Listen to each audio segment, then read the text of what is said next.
Good evening, everyone. It's honestly been pretty quick. Had to move the weekend stream up just a little quicker, and I did want to. I want to play through X4 and just complete this. Like, I don't want to complete it quick. If that makes any sense, not because of like a dislike or anything. I just want to, I'm close to like wrapping up the first half of the series, so I might as well go for the whole shebang at this point, But anyway, last week we completed X's story. And again, X's gameplay, I think, fits really well. Because it's a Mega Man X game. You're here for Mega Man X, Kind of shaped like itself. Oh, hey, Lost Vikings. Yeah, it's very shaped like itself and kind of what you need. But the real, I'd say one of the real draws to X4 is that you finally get to play as Zero. Like, at this point, longtime series favorite character. Really enjoyed, and his playable appearance in 3 was kind of relegated to like a gimmick, where if he died once, you lost him, so he was like too good to use. And by the point, you're comfortable enough with the game, where you feel like you can mess around with Zero enough to, not risk losing him. X is already just better in every way, just because, he has additional weapons. The only thing Zero really has that, X doesn't for most of the game is the Z-Saber, and just how powerful of a standalone move that is. So he really, doesn't really shine. So what they ended up doing is that they ended up giving Zero his whole, a whole new moveset revamp, a whole new play style, just solely focused on swordplay. And ever since then, I'd say he's, become, a series mainstay for, the entire Mega Man franchise as a whole. And, yeah, the entire franchise as a whole, I just really enjoyed, because of it. And I'd say that X4... X is playable in Mega Man X4, and he may get top billing, but I would generally argue that this game is Zero's game. He has more important story beats, and I think the levels are better designed to accommodate Zero. But that being said, both the levels are still really well done and put together as a whole. So, yeah, there's really no, losing out there. So, without much further ado, why don't we head to the game itself. Now, we seen the intro last time. We got to see the FMV. So we're just going to skip that for now. Now, with that, we're going to go do a new game start. Unfortunately, some of the game does look a little samey. But Mega Man, of course, he got his Buster. He gets the upgrade pass throughout the game. Zero doesn't really get the exploration. He mostly just, blitzes his way through the entire stage. One little detail I like, just mostly about Zero's artwork here, is I like how his sheath is on both sides of, his back. Because that just explains, the symmetry. Hair, that's, abstracted enough to, be easily caught and, easily, picked up. Or if it's, shut off to the side or moved off to the side, it's easy to see. But it's harder to, abstract his sheath. So I like the little detail that they added to that. I also always read that sprite of Zero... Hello.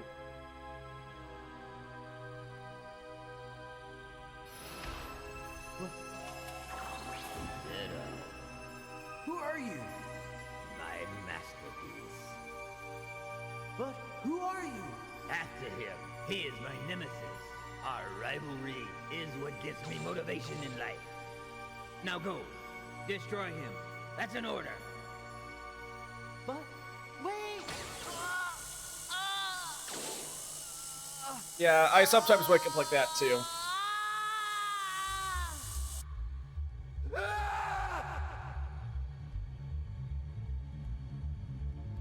Yeah, I'm not gonna lie, when I played Zero's story for the first time...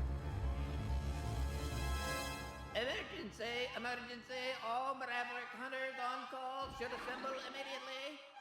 The same dream, again. All Maverick hunters on call should assemble immediately. I'm sorry, between, as harrowing as you can get for, an E for Everyone game at the time, that is a brutal-ass cutscene for what you can get away with. I genuinely thought, when I saw the POV cutscene of, Zero with, having bloody hands, I, for the longest time, thought that was fan-made because I accidentally skipped half the cutscene. But when I sat back and watched this again, I was actually, for the first time, I was actually blown away by how different Zero's story was for the opening. NPC Clips, how you doing tonight? Hello. Welcome. Doing Megaman X4 tonight. Starting to finish off Zero's story. Oh, Oh, wow, I completely misread that. NDP clip farming. Wow, sorry about that. Holy shit. Probably become a bit more literate. Outer HQ, Mavericks merge at the point 5567. Same beats. Sky Lagoon's still, you know... Sky Lagoon is still, getting, you know, stamped in. Full force? It's on 20% of... 20%. Ready. Okay, at least that's still 1 in 5. But still. Eh, fair enough, go for it. Ooh, ow. So the thing with Zero, again, very different. They got rid of his buster throughout most of the, ow. Oop. Say something controversial? Nah, I'm good.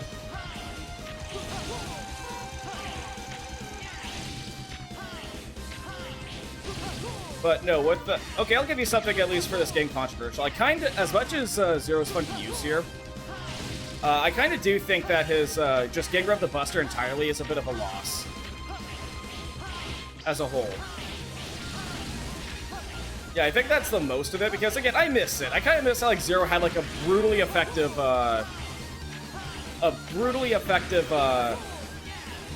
you know, charge shot in the earlier parts of the series. It's just one that kind of got relegated to like a side upgrade at best in later games that Zero's playable in. But aside from that, though, aside from that, very different from X. I know, a lot more mobile, and just, again, this sword will, like, slash through, like, most enemies so quickly. It's just satisfying. Just to go through stuff. But, yeah, that's basically the main clip. And now, again, since this level's kind of flat as it is, just... Yeah, like, he shreds through enemies so much quicker than X. It's insane. Especially, again, with, like, any, like, mid-air stuff. But aside from that, though, I do wish there was, like, at least some upgrade. Ow. Or not, or at least, you know, something. A ranged attack. Dragoon. You're in the 14th unit. Why? This doesn't look good, Zero. That Maverick took out the power. What? The Sky Lagoon will come crashing to the ground. Yes. And destroy the entire city. We have to do something. It's too late. I must escape now. You'd best do the same, Zero. Again, the dialogue is slightly different. Damn, it's a Sky Lagoon fall. If the Sky Lagoon falls, it'll be disastrous. There is no time. I'm going down.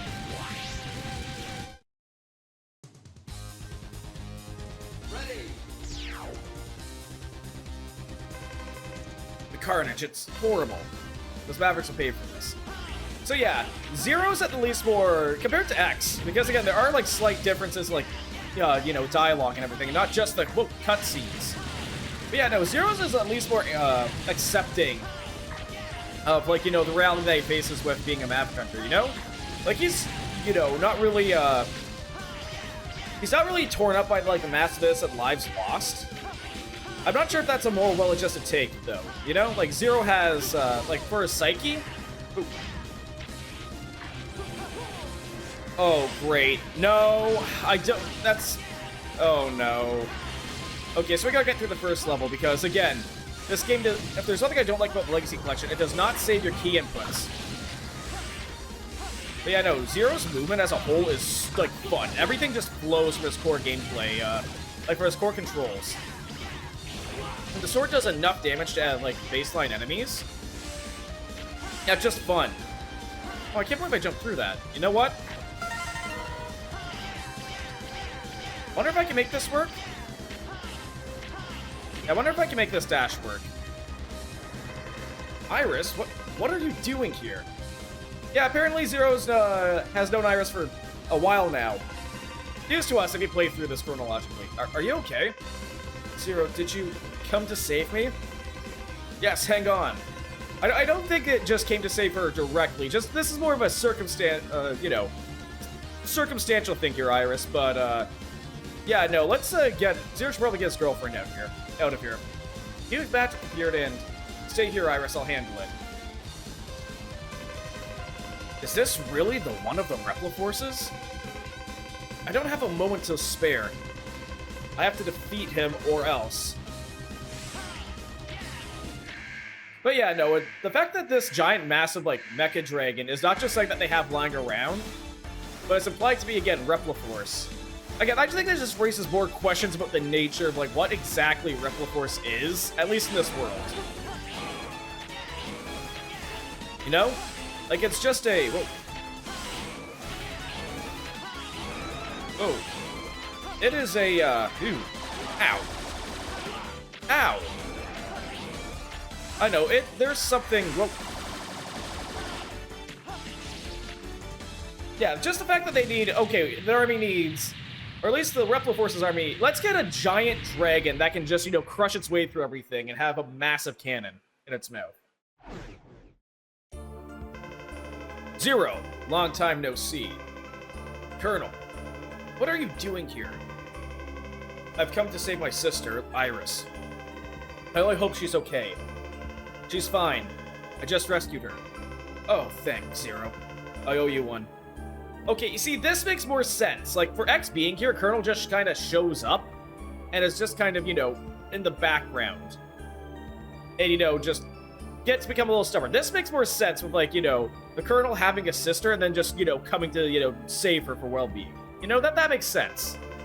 Colonel, I have a question for you. Did your unit attack this place? What are you talking about? Repliforce came here for help. Weren't involved in the attack. Okay, see, this works. Colonel has at least issued an official statement coming in to assist survivors. They suspect to become a maverick. Because, yeah, this is one of Repliforce's. What? Disarm and come with me to the HQ. I'm afraid I can't. Soldiers never drop their weapon. Okay, this makes more sense. This makes more sense for a Falling Out. Zero's a lot more hot-headed, and he's not, you know, he's not a negotiator type. At least X tries to negotiate and de-escalate things. Zero says, yeah, they think this is you, come with us now. And Colonel's like, no, we just came here for aid. This Falling Out makes more sense compared to X's storyline. Won't do it. Not even for you, Zero. I mean, Colonel just not refusing to do this, you know. It still sucks. At the same time, this doesn't come across as, you know, the Maverick Hunters being more unreasonable. This doesn't come across as, sorry, Repliforce's guys being unreasonable and not wanting to disarm. They came in, gave a statement, and, like, at this point, you got two hot-headed, rash, more brash individuals just further escalating tensions here. Then they'll think you're a Maverick. So be it. Repliforce prefers war over dishonor and shape.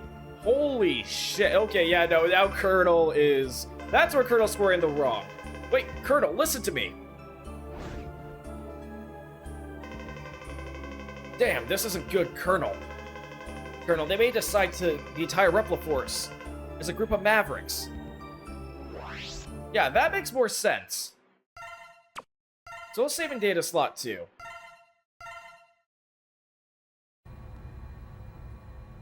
Again, we do get the same cutscene here as just Repliforce kind of, you know, falling out. All been wrongfully judged as mavericks by the humans. We cannot suffer, you know, instead of, you know, having Sigma be like, you know, build our own the secret, but remember, this is neither about insurrection, you know, being like some, you know, secret backroom deal of, you know, hidden manipulations.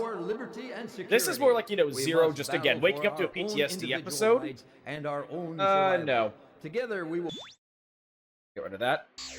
Our nation, a sanctuary for all Reploids, our own utopia. Let us forge onward towards a new instead of, you know, a hidden thing, this seems more like a character study for Zero, who really hasn't gotten much in the way of development. I too share the general in the series at this Indeed, point. We have no other choice.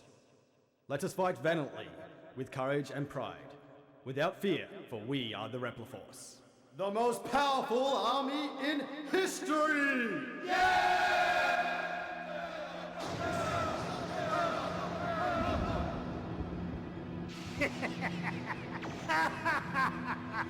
The general Hey there, has Ligma. finally taken action. And now, my maverick hunters, what will you do? I'll be watching closely from here on out.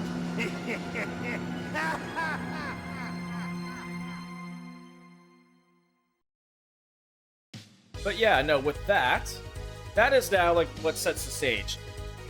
That confrontation at least makes more sense than X's, because X just tries to just like understand what's going on, but Zero misspeaks, Colonel misspeaks. You know, there's more to it. Iris, what are you doing here? Where the Colonel started the coup. I know. Please don't fight against him. This must be some kind of mistake. It is.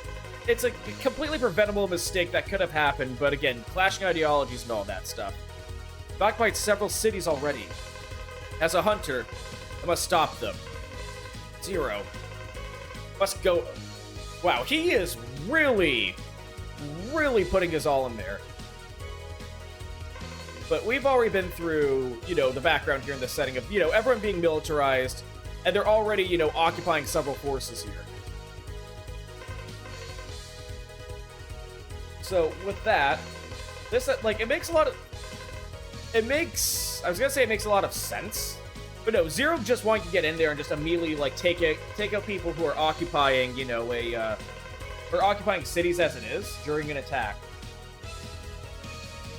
I know, it just makes sense. It meshes really well. And honestly, at this point, Zero's story seems better written, which isn't saying much, but there's a definite improvement. So, I'm gonna try take things in a slightly different order compared to last time. And I'm just gonna start with the Marine base. Mostly because, one, Zero has a better time fighting Jet Stingray, at least in my experience. And two, this is one of the easiest, like, upgrade tokens to get. Or, you know, has the easiest upgrades to get.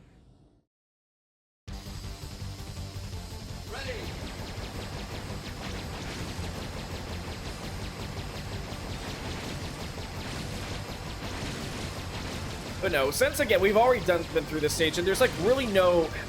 Unfortunately, there's not much to, like, really change or say about, like, this stage of Zero, because, again, the gameplay loop is the same. I still think this is such a waste of a set piece. It's, again, it's kind of sad. Whoa, shit. And hey, there's the first death. I think in terms of, like, you know, death sounds, I think that's, like, the best, one of the best takes the VA got, unfortunately. Which is a bit of a shame. Because if you know what's coming up at the end of, like, of Zero's, like, story, you know exactly what I'm getting at, or what's exactly going to happen. Now, I think Zero's actually more fragile than X. Like, he takes more damage from attacks. But at the same time, he typically has, like, better movement. Now, unfortunately, that movement doesn't really mean much, you know, in a level that's mostly, oh shit, ride armor. Or, you know, just this jet bike. But again, I do like it, they have, like, you know, more details in the sprites here. Like, Zero's, you know, hair flows in the wind. You know, I actually gotta wonder, okay? It's one thing to make, like, you know, make your Reploids, you know, your robot people look like people. You know, try to, you know, mitigate the Uncanny Valley effect as best you can for, like, you know, more front-facing robots. Fine. But, I mean, why the hair? I mean, like, that had to be sourced from something, right? Okay, like, you know, Zero has to have hair from, like, somewhere. It's not just like it came out of nowhere. Like, is this originally human hair that's been preserved? Does Zero, like, does, like, the slot on the back of Zero's helmet, like, you know, just unplug and he can just, like, change his ponytails out, like, if he needs to? Like, if the hair just starts to, you know, turn? Like, human hair lasts a long time. Like, it can be preserved really well if you're, like, you know, you know, a bog or something. But at the same token, like, again, that's, like, a lot of maintenance to go to a robot, you know, whose whole goal is, you know, unknown at this point. Oh, shit. And I missed the jump.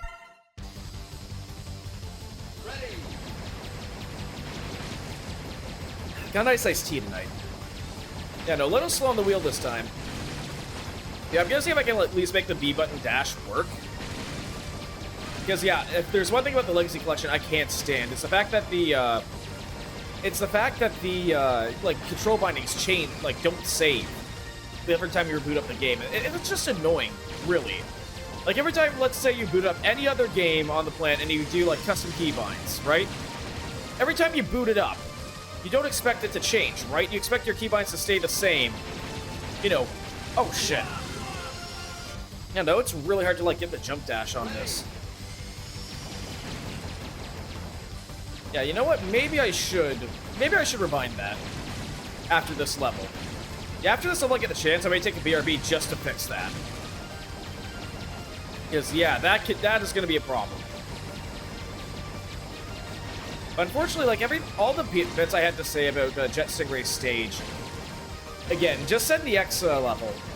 Which, on one hand, like, the biggest differences between gameplay is, like, some story beats, some cutscenes, and just Zero's general gameplay vibe. Ooh. Okay, first half level, done. Stumbled a lot more. Ready.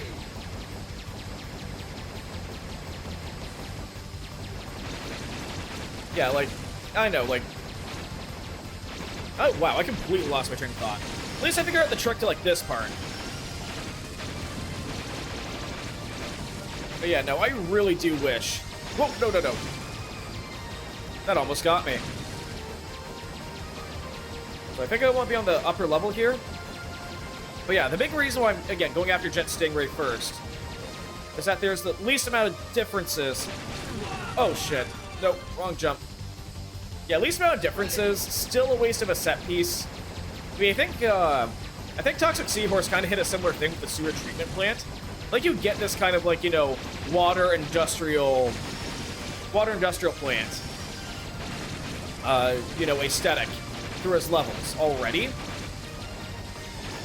So, again, it may have been, you know, a little retread here, but I don't know. Just destroyed state that leads to an oil rig just works fine. And I still think this makes, like, Jet Stingray, like, you know, probably the worst, I did that again. Probably, like, the worst member of Repliforce. Just because, like, it's implied that he specifically wiped out a city. Which, honestly, the fact that he's able to do that by himself, kind of impressive. Not like, you know, a bad way. Like, that is severe villain cred. You normally have to use, like, other tactics or something, or, you know, you got command a unit. Which it does look like Stingray does. But at the same time, the implication of him just, you know, dropping whatever, dropping his other Stingrays all over the place, that sounds awful. Now, the fact that he's deploying his Stingrays everywhere. Are you kidding? Okay, yeah, Zero is fragile. He does not take as much damage. It takes a lot more damage than X. Which, again, on the speed bike where you really can't avoid it as much, it becomes a huge issue really quick. So, yeah, no, just not taking hits is, like, at the forefront here. Come on, jump. There we go. Because, yeah, like, going through the same level of X with, like, even less upgrades, still not as much of an issue.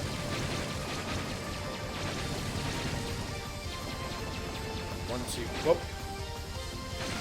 Ah, too low. Yeah, that is very, very finicky to get up there.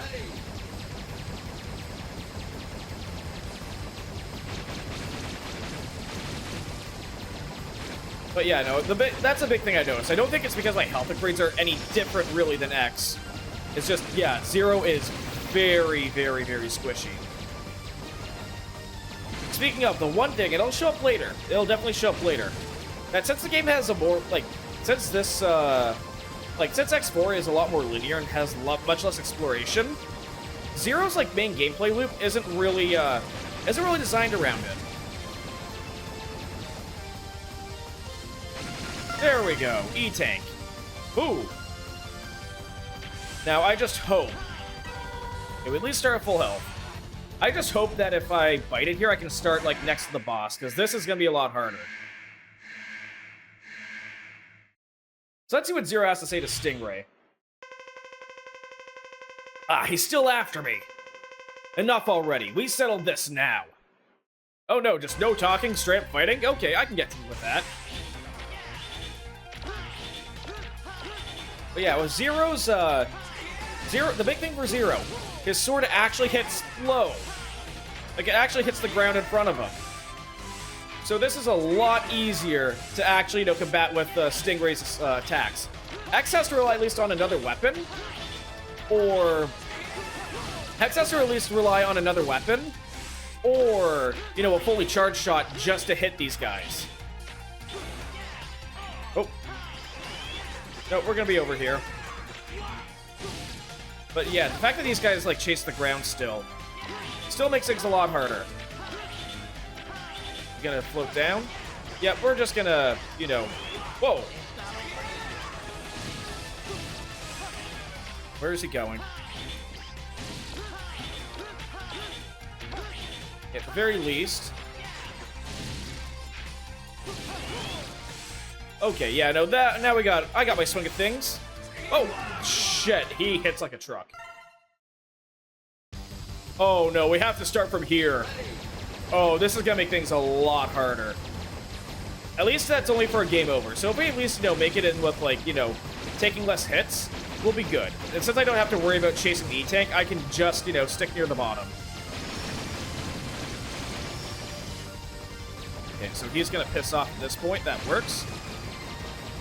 And at least the, if there's one thing I like, it's that the shot from the mic here is at least powerful enough to, like, it just chunks through pretty much everyone else here. So I'm gonna say it's a shame that... Oh, shit. It is gonna be a shame that, you can't, like, do extra damage. Like, if there's one thing I never really, like, got. In Kirby Superstar and Superstar Ultra, if you got player 2 to, pick a controller during the last bit of, like, the Meta Knight's Revenge, then it becomes a lot, No, you can fire a projectile that damages Meta Knight and takes chunks off of his health. But the thing is, like, even with, like, health missing, and you get him down to 0, and I've done this before, if you get him down to 0 health, it does nothing. He doesn't, like, piss off or anything, it's just, something extra that's added, and I don't... Whoa. Ooh. Oh, that worked really well. Now, that worked out a lot better than I expected.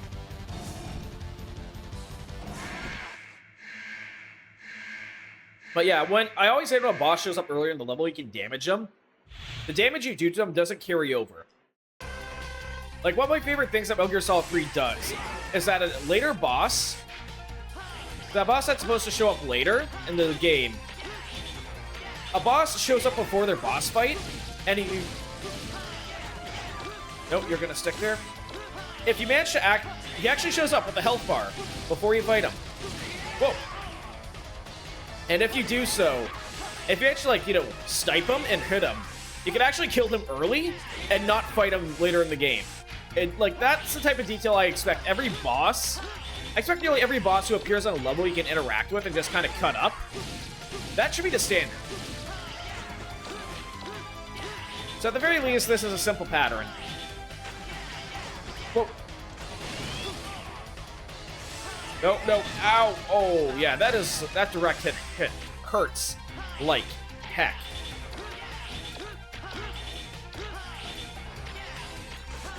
Oh, yeah, that also hurts.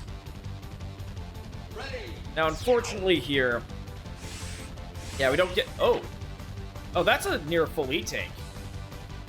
Also, I gotta point out, having one energy tank, 2 E-Tanks, and 1 weapon tank, it just spells out ew. Like, you gotta love that little acronym. Or, it's not intentional, just funny. If they put the weapon tank first, at least you get wee. But getting more health and ammo, yeah, that's about what I think. Whenever I see it. Ow! Fudge.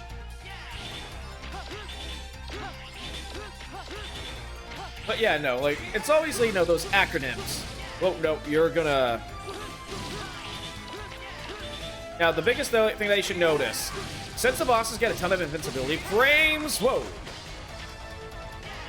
Since bosses get a ton of invincibility frames, yeah, Zero's, like, multi-hitting Saber, you know, it suffers a lot of issue of, like, you know, closer, like, dot damage in other, like, games. Because, like, it does a lot of damage quickly, but if someone's, like, immune or has, like, better iframes, or has, like, you know, better iframes compared to, like, most other, like, characters, then it just becomes... Yeah, it becomes a lot less effective. And Zero has a much harder time fighting bosses. And if we get a level up,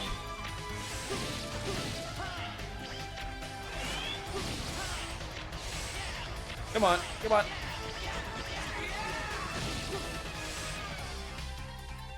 Now you're gonna start throwing your pink ones out soon.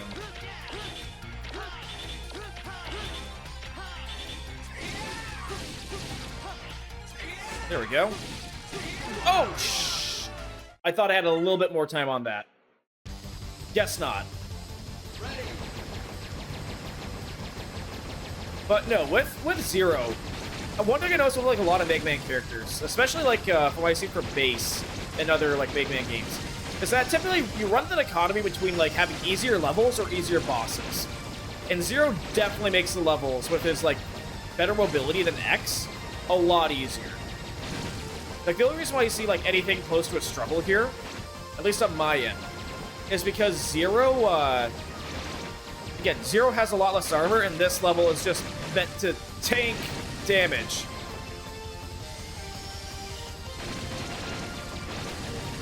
There we go. So now, at the very least, I can at least get more E-Tank stuff, and have an E-Tank on standby, you know, just in case they need to pick me up.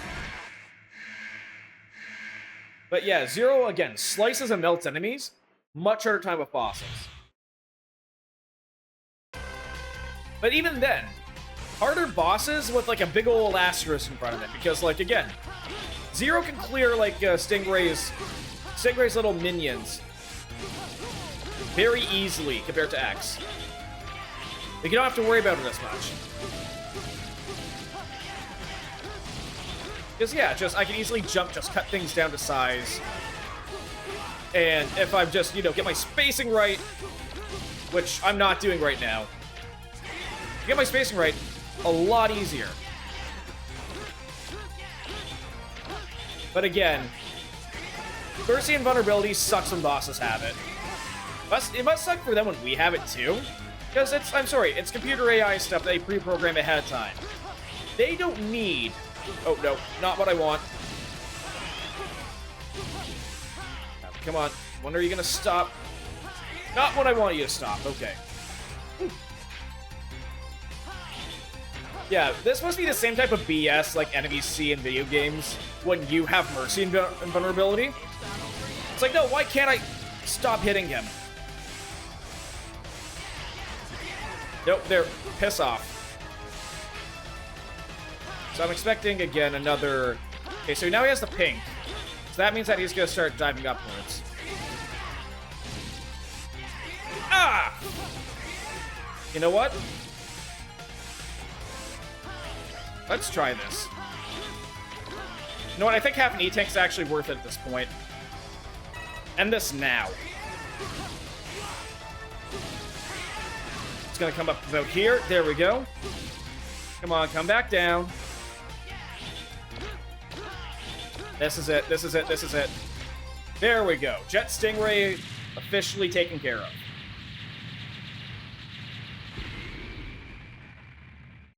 Again, it's both the easiest level in the game, because once you know what's being thrown at you, it's easy to react to it. But again, depending on the boss, Zero makes certain bosses a lot easier. Now, I don't speak Japanese, Enkikaku, so I have no idea what this translates to at all. Dash button while jumping may be executed in the air. So yeah, instead of Zero getting new weapons, he gets new techniques. Now, if those new techniques he becomes a lot more effective and has more options at his disposal. So if Jet Stingray taken care of, we get an air dash. And that's just it. Zero doesn't get any like additional power-ups, and very few additional moves are effective against bosses. So that's what I'm saying. Like, it's a toss-up if he's like better against bosses than he is against other. Whoa, shit! Another controller just got knocked over. Yeah, it's rugged. It's good. We good. But yeah, no. Just since Zero has an easier time with some bosses, or hard time with some bosses, you actually have to learn the patterns. Now, some keep their weaknesses and some don't, so again, it's a toss-up. But since we ended off with Magma Dragoon last time, I kind of want to start with him this time. Because Zero Tank, for me, strikes me the type of guy that if he has a hunch, he's just going to go for it. Whereas X is just going to be a lot more passive.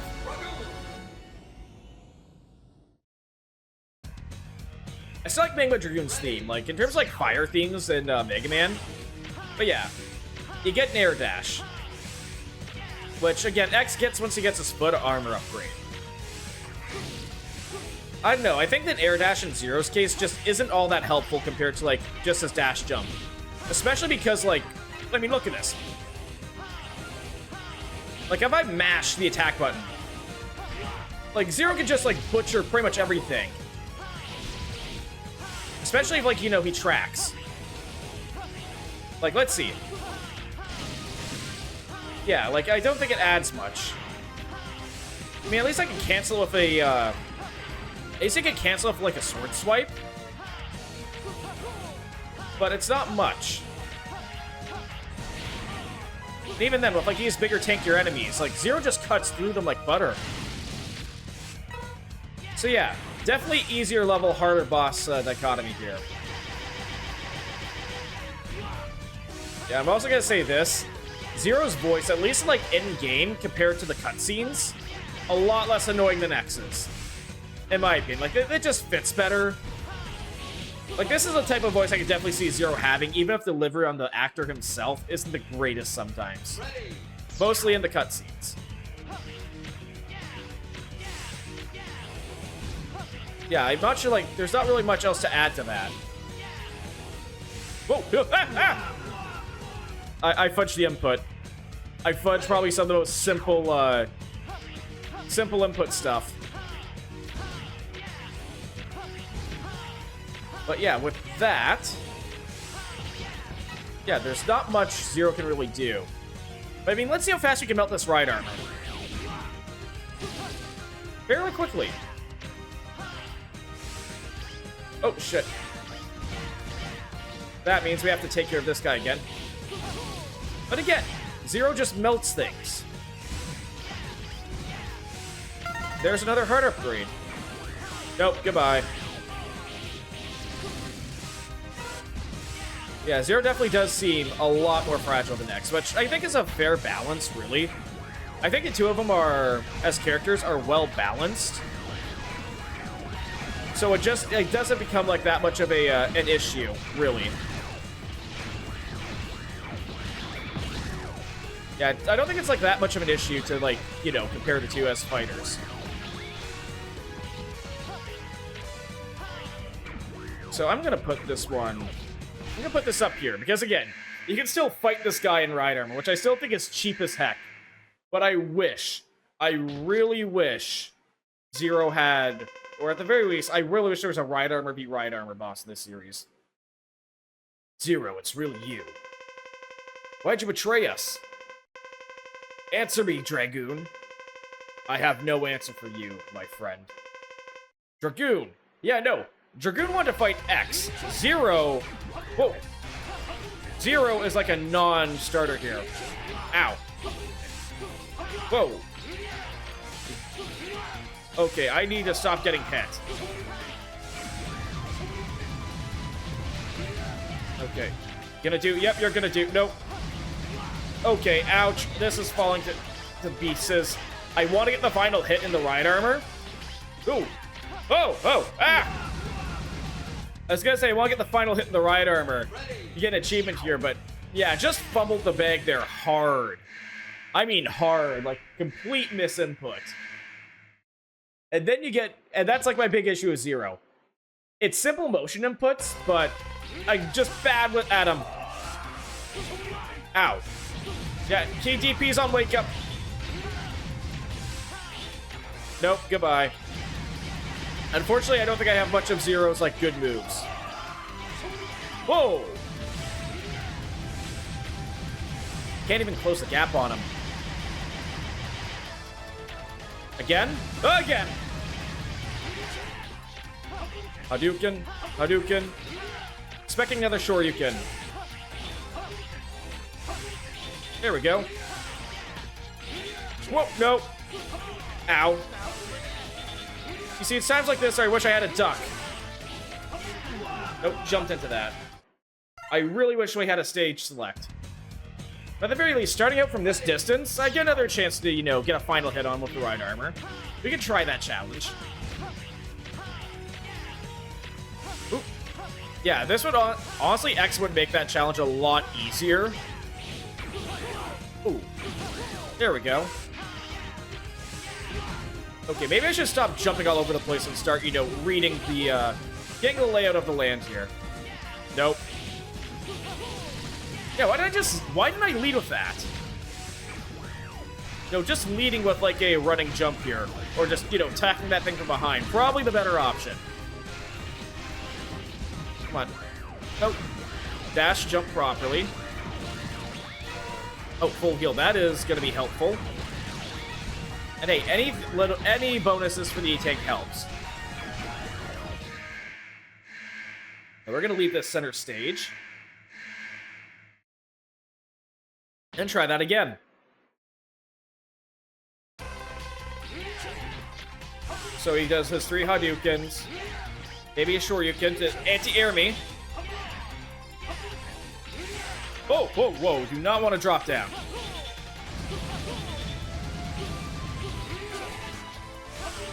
Okay, so at the very least, one quick hit. Oh, out we go. No, no, do not want. Get over on this side. Whoa. Oh, that actually gives me enough space. Okay, so just like lightly tapping is my best solution.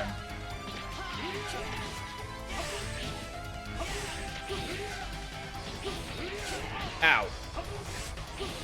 Okay, taking too much hits. Ow. How much health did I get back in my E-Tank? Not enough. Oh yeah, I'm expecting that. Yep. Now, surprised the ride armor. Oh no, he's okay. He's casting Meteor Swarm. Ow. Yeah, wish I had. Ouch.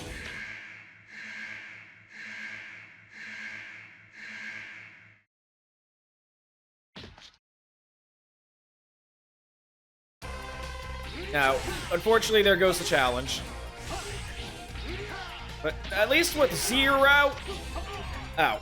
I'm getting a bit better at, you know, just... Getting a bit better at, like, you know, just chipping his health down. Oh, no, run towards him. Because that's like, he has 2 moves. One where I want to, like, run away from him. Or run towards him so he kicks over me. But I also want to run away from him in case he decides to Shoryuken me on, like, Wake Up. Like, Wake Up DP, that's a thing, right? You're gonna do your thing? Whoa.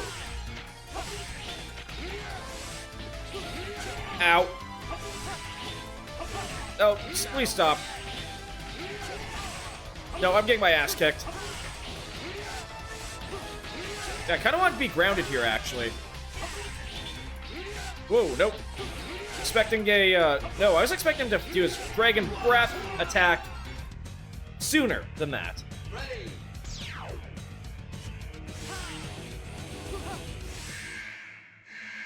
Now, if there's one thing I haven't really, I kind of want to point out, I kind of like how the lava texture here is layered. Like, you know, you have the one end facing towards you, and then it kind of blends in the background here. It does look like a sea of lava. Again, the art and sprite work in this game is amazing. And this is the type of stuff that makes me wish that more games of this era were just sprite-based. I know it has to be said. Nope. Whoa, okay, he's gonna keep Shoryuking me? You gonna keep doing that? No, okay, get some distance. No, I'm generally surprised. I think this is like the first like Maverick in the series that's like based off of like a mythical creature. And honestly, they don't disappoint. Also, again, other things that kind of work with like having the two storylines. You get like a full, after you like beat both of the story modes, you get more of a complete answer. You get a more complete answer. You get a shuriken twice? Yeah, you get a more complete answer as to like what's going on in the story, right? Because like you get to see out. Okay, here comes the third. Like, when you defeat Zero... Whoa, no. Whoop. Is he done? He's done. Oh, shit. Well, again, another attempt to get that challenge done. But yeah, no, you don't get to know... I don't think you know why Dragoon betrays the Maverick Hunters unless you play as X. But you also get less of the reason as to why Rebel Force is doing stuff. Unless you play as Zero. So again, it does offer some replayability between the two. But again, it doubles the game's length. But again, I still miss the exploration the earlier games of the series are kind of known for. Because of it, you know? Oh. And that please drop health? No? Okay. But yeah, I know, even though we get the two characters, and again, two very good, well-designed levels, I still feel like the game is missing. It's missing a certain je ne sais quoi that I think the rest of the series unfortunately either abandons or does way too half-assed. Which again is a shame. It's a huge shame. Anyway, Dragoon, let's try this again. I just realized I think Dragoon has like a no, out we go. Nope. Maybe I should just leave this in the fire pit. Oh, he's gonna do it twice.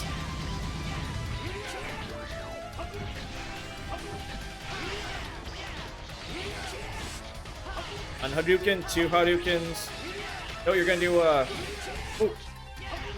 So at least if I keep playing mid, he's pretty easy to manipulate here. And again, it's just, you know, try to do like one hit. Oh. Still, I think Dragoon has like the good combination of, again, a simple pattern, but you know, one that's like, you know, predictable enough and fun enough.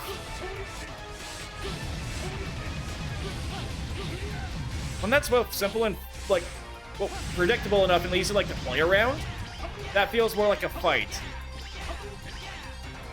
So, okay, going for the full breath combo here.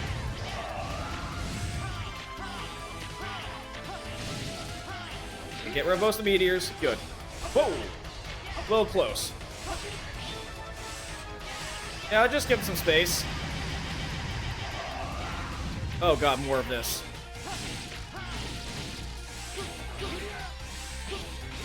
No, Hadouken. There we go. Yeah, no. Again, I think he works well. He's gonna throw another one. No, he's not gonna throw another Shoryuken. I'm gonna get out of here, though. Ow. You know what? Whoa. You know what? We're both at fairly low health. I'm not gonna chance it. Because I do want to get this challenge down. Whoa. Nope. Miss me with that bullshit right now.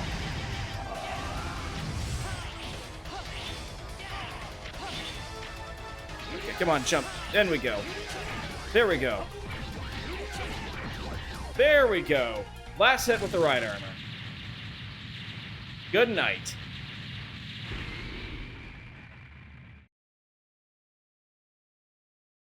Oh, he does still say his final farewells.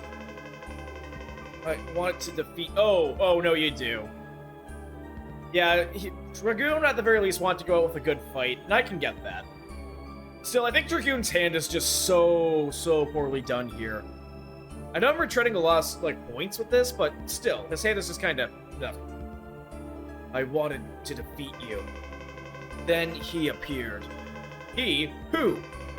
He told me he'd give me power. Only if I worked for Repliforce. What? I couldn't refuse the offer. Sorry, Zero. Dragoon!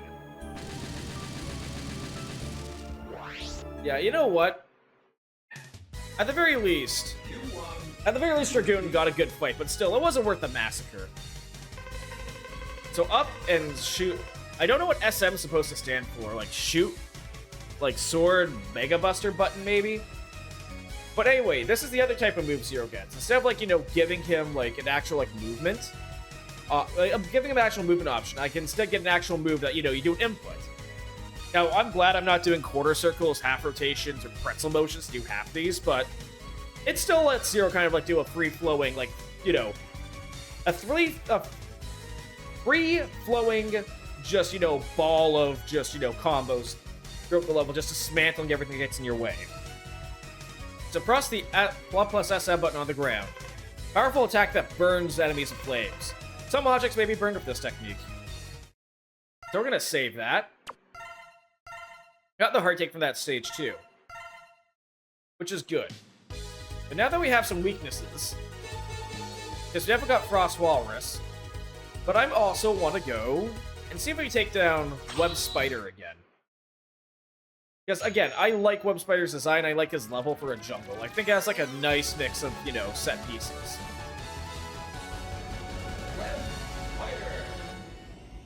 So, we also have the ability, since we know where the heart piece is this time, like, again, without with spoiling. I showed it off last time. But yeah, plus a special weapon button. Yeah, Zero gets a Rising Slash. I kind of wish this was bound to his, like, his regular weapon attack instead. Yeah, the fact that Zero makes certain enemies flinch is also cool. I didn't even notice that. Now, unfortunately, I can't do this move in midair. So Zero can't jump and then, you know, up slash. But this is where X's armor should be. Yeah, Zero doesn't get any upgrades. Much like in the original game, like in the Megaman X3, Zero doesn't have any upgrades. The only time Zero could upgrade X was, again, the first game. And X's Buster has long improved since then. So Zero's upgrade path is defeating bosses. But again, no chest armor, no helmet armor. He doesn't get any other bonus weapons or anything. He has to deal with everything bone stock. But you know, I think it's like a different type of cool. Zero's just becomes more skilled over time. Less reliant on equipment than X. But X has like a greater potential if he manages to get that. Which I think is, you know, fun characterization. Again, Zero started with just having a Buster, to using a Buster then a sword, to then getting so good with the sword he doesn't really need his Buster anymore. Like, there is a bit of character, like, storytelling here. And again, once he starts getting his sword, he then starts improving on his sword fighting. Nope. We'll take care of that. And yeah, that should be the end of the stage. Why don't we just Shoryuken that and boom, done. I honestly don't know if this game speedruns use Zero or use X, but I wouldn't be surprised if like the stage times are faster with Zero. I really wouldn't. Because again, he just blitz through everything. Yeah, I might as well just Shoryuken our way through. Because again, if Megaman Dragoon is just a Street Fighter reference, then at this point we could have Zero just be, you know, throw nothing but Shoryukens. You know what? Just, like, look at that. Look at just how much, like, he massacres everything. It's great. I'm so glad that Zero kind of stuck around for other parts of the series and kept his gameplay loop, because they nailed this control scheme pretty much out the gate. It's impressive. Because, again, the X series never really did have, like, a melee focus, or the Mega Man franchise as a whole never really had, like, that much in the way of a melee-focused character. So the fact that they just introduced one and just knocked it out of the park first thing is so impressive. Because again, what would a melee weapon in a game that's like typically side-scroller platformer really need? Okay, you need to take care of enemies a lot quicker. And you need to be able to close the gap to actually, you know, cut things apart. Like, you need to have those two... Ow. Like, you need to have those two, Oh, shit. No, please move. You need to have those two things for your melee characters to work. So if you melee characters faster, then that means that it's easier for them to avoid damage. So you can afford to give them less health. And with that, so how do you build on top of that? Well, just give them moves that are easy to use. It's like playing a game as Sword Kirby, really. Now that I think about it, like, just doing a really well-developed Sword Kirby or Meta Knight. And, Meta Knight, again, came later, but still. Zero, I've been expecting you. Spider, you work for Repliforce? Yes, I'll read a Renegade unit now. There's still time. Call off the coup. No, I know where my loyalties lie. Unfortunately, I don't have the means to cut his web. But you'd think so because, you know, Zero has a sword. Nope. You know, part of me wonders, will this work? Yeah, it does damage. So I can, like, you know, hit him as he's coming down. I gotta be careful, but... woo! Yeah, this is one of those bosses I think Zero has an easier time with, because he's more mobile. Yeah, if anyone's ever played Marvel vs. Capcom 3, or any fighting game with that, I just have to get better at spacing. But if you've ever played a Marvel game with Zero in it, and you wonder where this move, like, where it gets this move from, you now know. Don't get punished. Because, yeah, just Zero moves faster, easier to, like, dash around with. Oh, no, no, no, shit. And again, with the spiders, Zero can hit the ground. So again, like, X at least has to charge or rely on other weapons for this. I'm gonna get hit. Only downside, once Zero does get hit by this guy, it hurts. It hurts a lot. Because that was like 2 hits, and that took down half my health. So he does very much have like a fragile speedster type to him. Oh shit. Nope. It's over for him though. I mean, it's a spider versus, you know, a sword. Kind of a foregone conclusion there.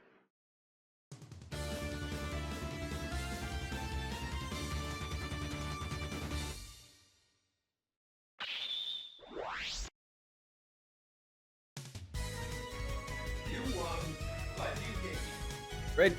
Again, I have no idea what these moves are supposed to translate to. Special material button. Press the weapon button on the ground. Lightning attack effective against distant enemies. Unfortunately, I think this is like the first bit of like Zero's like weaponry or moveset that doesn't really synergize well. But with 3 of the Mavericks down already, I'm going to take a very quick BRB just to, well, mostly just refill my tea, get some water going. And yeah, I'll be right back real quickly just to freshen up. Zoop. Man, I love that rest theme so much. Like, Kirby Superstar's rest theme, just great in the Great Cave Offensive. Just, this is peaceful music for me. Like, if I was to sit down, you know, on a park bench or something, and this was playing, it would be just, yes. And I love how Smash Bros. Melee brought it back. Just for, like, you know, the rest area during All-Stars mode. Yeah, back, got some more tea. That's just currently steeping right now. Let's return and take out at least take out half of the Mavericks we got so far. So we got taking care of some of the big boys. So there's a couple ways I could go about this. Part of me wants to go on the military train and go toe-to-toe with Slash Beast at this point. I just think he's a fun fight, and X kind of just... once you get his weakness with X, you know, it's literally fighting a guy who brings, you know, a knife to a gunfight, you know? It just doesn't really work out all that great. Ready. But yeah, to show off Zero's new special move, unfortunately I think this is one of his worst ones. Because, like, most of his other moves kind of like synergize really good together. This one doesn't. Because again, in terms of movement, it puts him... Zero can't really move after this. He's grounded and has to like stick and, you know... He has to stick and kind of get hit. That poor guy. I still find it funny how he just falls because, you know, oversold his swing. But yeah, there's a bit of a startup delay with this attack, so it's like a lot harder to like land and use. See, this guy isn't as bad. On the plus side, though, he didn't blow up as much. He blew up more of the ship, so the chubs get tighter and tighter. But as you can tell, like, for the range it has, like, Zero is more often than not better off closing the gap and just slash people down, unless the person he's fighting or the enemy he's fighting gets us bulkier. In which case, this may actually do like a ton of damage, but it's a lot harder for this attack to like land successfully. Ow. Ow. Again, also Zero's like attack on the wall. You don't really get much use out of it. Now, like, it's a unique animation, but not most times. I was gonna say 9 times out of 10. Most times, you're using it, you'd rather just jump at the enemy and just slash them as best you can. Just completely just, you know, trim them down. Whoop. Now, I know, there's been, like, in gaming, a lot of characters who decide the best way to deal with a train is just to melee them. Zero is no exception.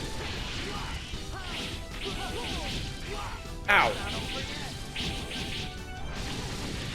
But yeah, no.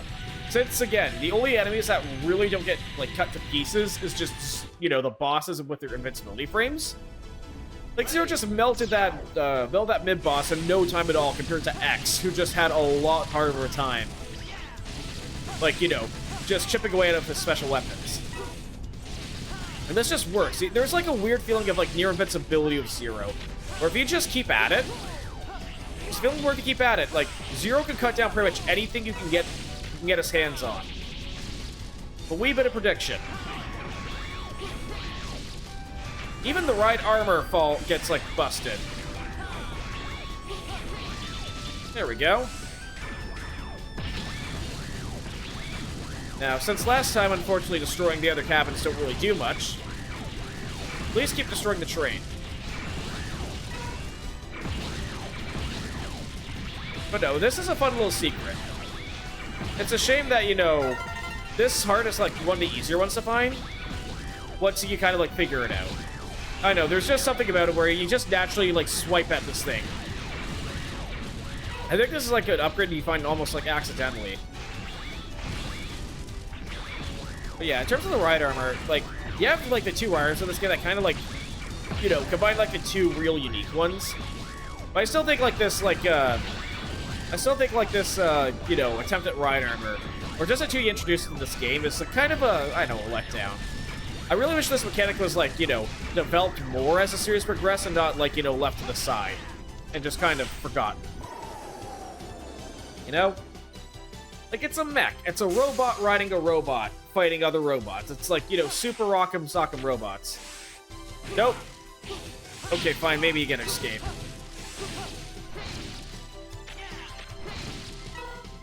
But no, like, again, Zero's moveset just works really well. Everything flows together. And, like, this is, like, I think the way to play X4 because of how much of a linear game it is. It's like they want to, like, make a Zero game, but they just couldn't yet. From what I played for Megaman and Zero, though, I haven't played through the series. I've been meaning to. I want to. But from what I played of the Zero series, it seems to have, like, kind of, you know, picked up where the X series left off in terms of, like, its core development. Which, again, is good.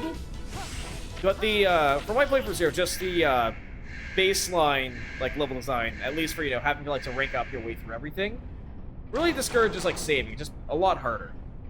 But not in, like, the fun way. Hey, Beast. You dare to attack my unit? I'm going to enjoy fighting you. Okay, you're gonna... Oh, yeah, attack. Now, unfortunately, I don't think I have much in the way of his weakness, and holy shit, he does not take that much from Zero's attacks.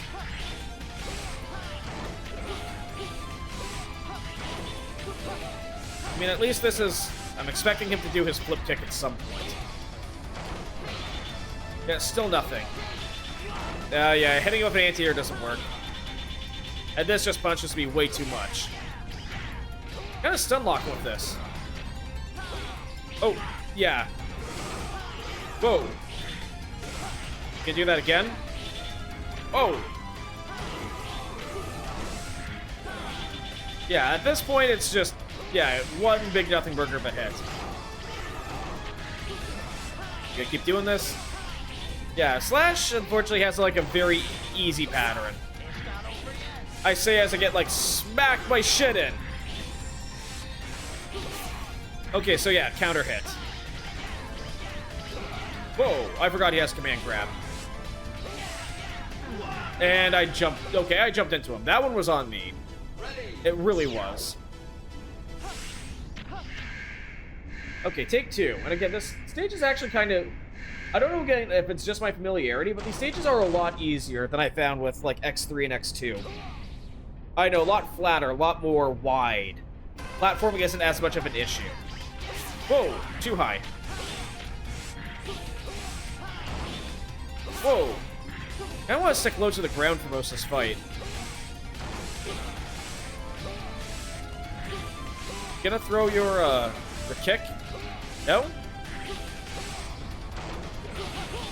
No, I think Slash Beast just works as a fight. You know, simple, not as, I think, good as Dragoon, comparatively.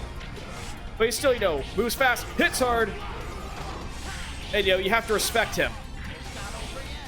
Whoa, nope. They're gonna attack, taunt me again? Whoop. I know, I think just the fact that, you know, how quickly he moves and, like, he hits, like, thudding power, it really sells this guy's speed and power as, like, a wild animal just waiting to be uncaged and just, you know, barrel towards you.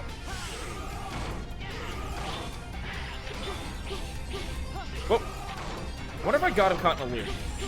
Oh, no, I didn't. Oh, two. Oh, shit. Yeah, there's the command grab.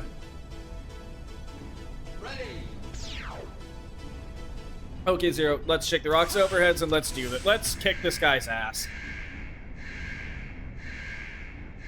But yeah, this is like the big thing, since, again, I don't have a weakness for this guy. I just outmove him better. So again, I just wonder if the... See, if speedrunners, like, for like an any percent category, use Zero or X. My money's on Zero, honestly, because again, he doesn't need to explore as much. You need dash under that. Because wall jumping... Zero's as independent as wall jumping as X is, I'd find. Okay, part of me here is just getting cocky.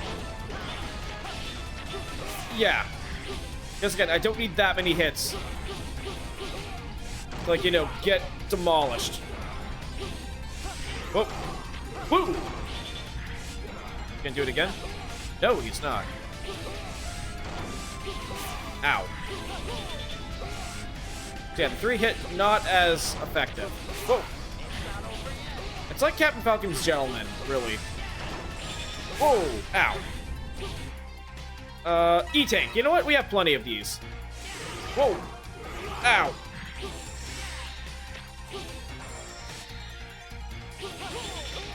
Ow. Again. Yeah, there we go. Expecting... Whoa. No, don't want that to hit. And, yeah. No, that E-Tank, that single E-Tank on Jet Stingray is coming in clutch for me really much. Really helped. Coming in clutch for me a lot during this playthrough. Holy shit. You think I'd be able to speak a bit?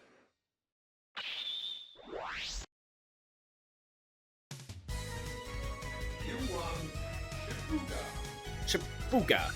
That's just fun to say.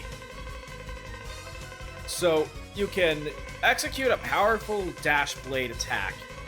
Approach your enemy with Chipuga and perform a combo. So Zero now at least has like a way to like initiate a combo now. not quite sure how I feel about it. I think this is one of the more, I think this is one of the less useful abilities that Zero has. But yeah, we're halfway through. I've got a message from Repliforce. Zero, I'll be at the Memorial Hall. Be there. Don't go, Zero. Don't fight him. This is a matter of personal pride now. Oh yeah, no, these two just want to fight and just, you know, they're similar, you know, have similar standing within their respective organizations, similar skill sets. Okay, and we're at ground zero when they were fighting.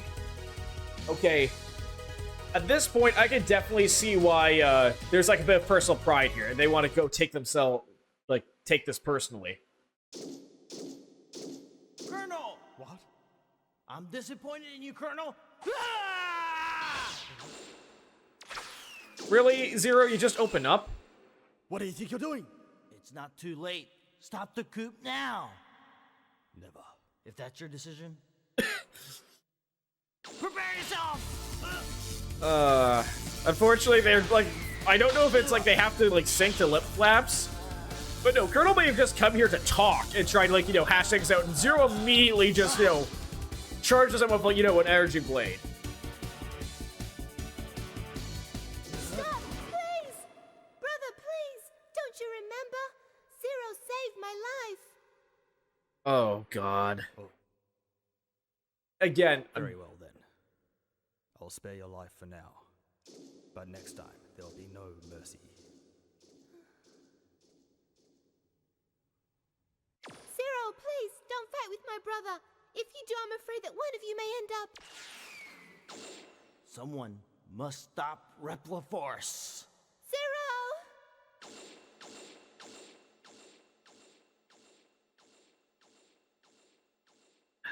yeah, we get more cutscenes, and I'm torn. This animation is great, especially for the era, and the fact we're getting that on, like, a console for the time, it's great.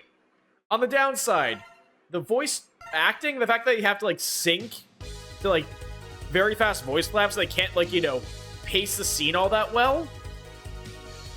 It's rough. It's a really rough listen. I know, I just find... And one other thing, a lot of people like Iris's character, and again, Iris is, like, a very important character for, like, Zero's story, which, you know, up till this point, Zero's a relatively untouched character, aside from just being a more cooler, badass, capable hunter than X. But again, at this point, this is where I'd say X and Zero kind of, like, even out in terms of skill, right? So Zero gets developed more as, like, an individual. And, you know, Iris is, like, kind of a part of that. But, man, I just, I never got the appeal of Iris. I really didn't. I really don't. Anyway, let's take out Frost Walrus. I know. Big, slow, and lumbering versus someone who's fast, quick, and just as strong. You know, it works. Now, I never did take Zero up against Blizzard Buffalo. A part of me, you know, would kind of want to see how that fight would go. But again, it's ice enemies versus a fire attack. Wait. That is the dash attack we get. Fortunately, like, I don't think we'd be able to hit, like, we would never be able to hit, not Frost Walrus, Web Spider's web with that. So we don't get to see, like, the little special, the special animation we get of, you know, just Spider getting knocked on his ass and just having to deal with the repercussions of that. I'm gonna say X, I think, has a bit better vertical movement. Or at the very least, he can stay in the air longer. Especially since he gets the air dash and the hover. And Web Spider's weapon just makes it easier to do wall jumps. Come on. But yeah, no, Zero at least can, like, comb through these levels incredibly quickly. Also, unfortunately for Zero, this just becomes, like, a lot more precise jump. A lot more precise jump. Which we'll get eventually. Like, these jumps I can get, they're just very finicky. Yeah, Zero agrees. That he can get this. Oh. And again, since I can't use, like, the I can't use Zero's Shoryuken move in midair.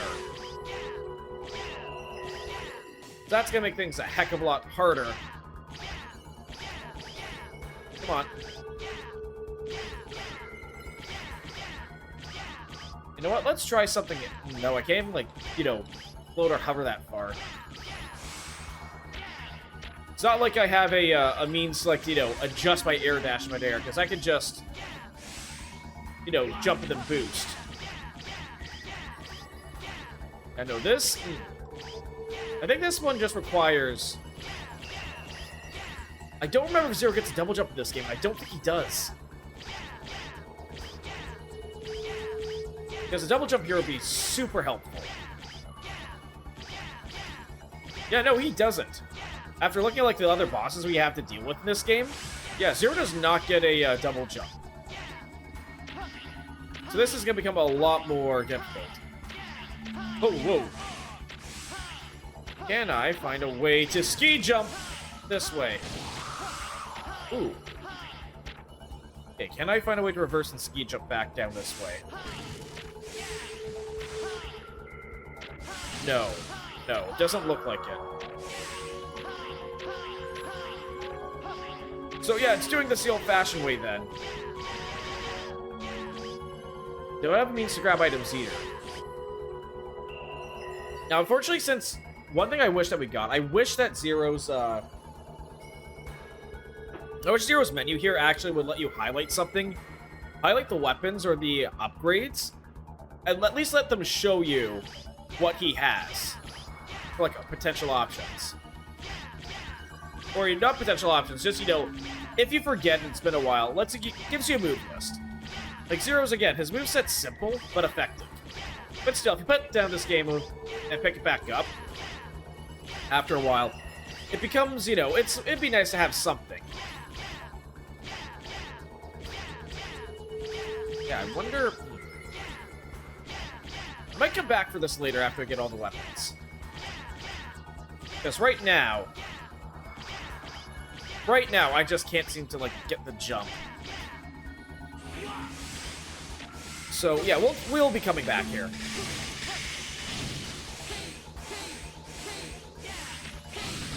Oh, that worked a lot better than I thought it was going to. Ooh. For when I thought I was going to drop into the pit there. That's later in the level. I know, but with this, like, dash, like, this is a gap closer, and this is a longer reaching attack. There seems to be a redundancy. Because, again, Zero wants to be moving. Like, it just works for, like, his, you know, his kit. So having something that acts as a gap closer, followed by, you know, something that just, you know, reaches out and touches far,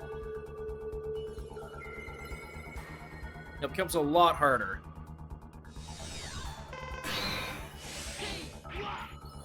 I wonder, can I... Whoop. Come on, open up for me. Oh yeah, that's gonna... If I get the spacing on that, that's just gonna annihilate him. It's like Frost Tower all over again.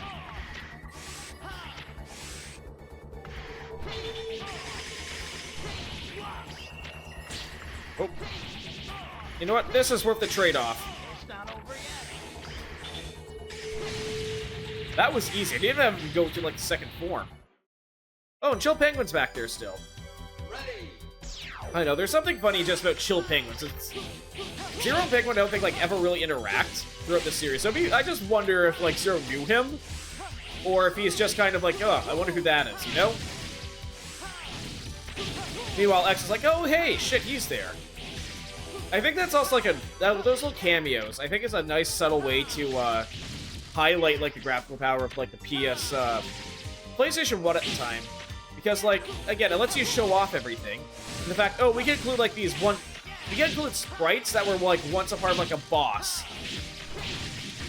And now you just kind of get included in the background like it's no big deal. Or the Super Nintendo will, like, probably chugging to render, to at least, you know, run some of those. So we got the weapon tank, we got the heart tank. Unfortunately, we don't have the extra life tank. Nope. Not doing that today. We don't need the Super Flash Freeze Bird, or whatever the heck these are supposed to be called. There we go. Nice. Yeah, no. just having a ton of these enemies just to cut through. Zero, once you get going, he does feel incredibly powerful. Especially if you know when things are coming up and you have, like, an understanding how the stage flows. Like, it just works. And in fact, again, the design team got a melee character from the Megaman franchise right on their first attempt. Like, that takes, that is seriously impressive. That they're able to get away with that. It's really, really good.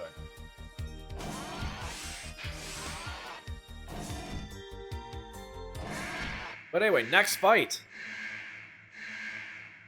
Unfortunately for Walrus here, this is one of the few fights that become a lot easier, especially with Zero's having the weakness. What's that blonde kid up to? I don't have time for you, Junior. Hey, shut up and fight already. Wow, Zero does not like being called a kid. Oh, that does it. You're going down. Yeah, no. Like, this type of shit just, reinforces that Zero's not the guy you should bring to a negotiating table. But yeah, no, since it's, a fire sword, yeah, unfortunately, Walrus just gets demolished pretty easily by Zero.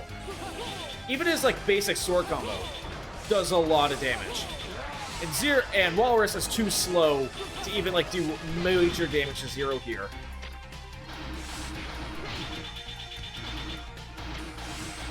You're gonna do the... Yep, drop that.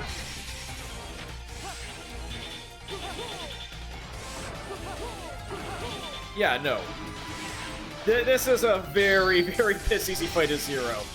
One of the few that gets a lot easier. Especially if you have his weakness weapon.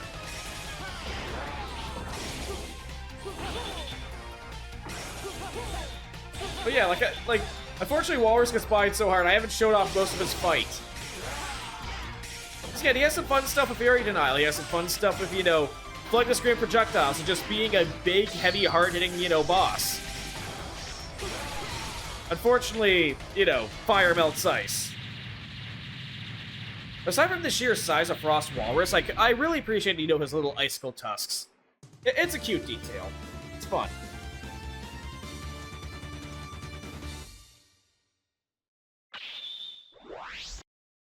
I can never tell.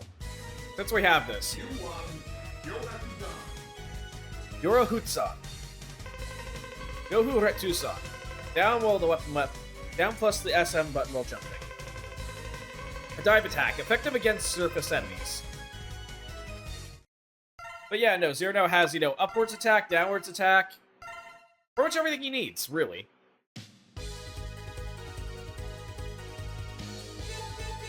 But yeah, with that, most of the Mavericks are taken care of. And I think for this... Well, let's go for Split Mushroom. I normally deal with Split Mushroom was one of the first bosses I fight. I know, I've been saving him. I like the fact that I can save him for later now. Because again, he just has a fun design. And again, being one of the few Mavericks that's not an animal, but like a plant, or just fungus. No, it's fun. So Zero's new move. Yeah, just, a diving icicle attack. Obviously, again, Jet Stingray gets demolished by this as well. And Jet Stingray becomes an easier fight for Zero, even more so. Oh. I do like this pseudo, 3D effect that the game does with the stairs here. Because again, it does look like Zero's just, climbing each of the steps. If I go down, at least 1 or 2 frames, it does look like, he's just itching up the spiral staircase here. It's a really good effect. They did good on this. It looks pretty damn seamless, too. Now. But yeah, again, there's not much else I can really add to, Zero's, gameplay here. Because, again, it's just so good. It speaks for itself. Again, everything flows together, and I think there's only, really one... Ow. I think there's only, really 2 redundant attacks, and maybe a small spattering that are just not helpful. Fortunately, I think this is... The air dash is one of them, but even that it has a situational benefit. The air dash works if you need, a very flat, precise, jump. Okay. Oh. Ow. Up we go. No, I wonder if I move outside and wall jump on the other edge of this, there's a secret I missed. I don't think there is. You know what, let's try something. No, that's shut. Because maybe next time I pop in here, I'll check it out and see if I'm missing anything. Come on, up we go. But no, just going like up the staircase, and like, I can just imagine like this laboratory, the further up you go, it looks like an abandoned castle or just fine. But again, the more this like approaches like the top, it becomes more decrepit, more mad scientist-y, until, you know, you get to Split Mushrooms Chamber where it just kind of falls apart.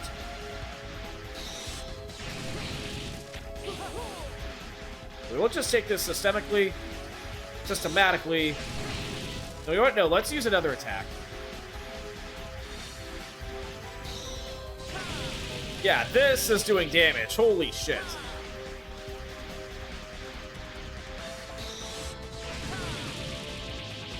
Yeah, no, that just ripped him in half. Holy shit. The closest thing this enemy has for a weakness to Zero. But man, it's satisfying to like, figure out which part of your moveset works well.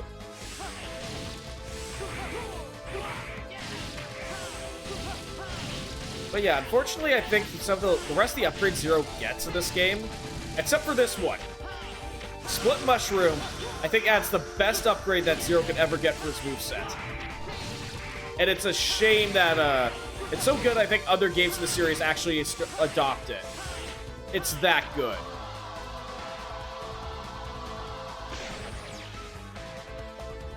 Okay, we gotta move. Come on, up we go. Woo! That was close. I honestly didn't think I'd make that one. It was a little too soon. But yeah, no, as you go further up the laboratory, it becomes more decrepit and just, you know, overrun. This level, like, the more I think about it, has really great theming. If I can abandon, like, Botany Lab, this is great. This is really great. There's not much you can do with this.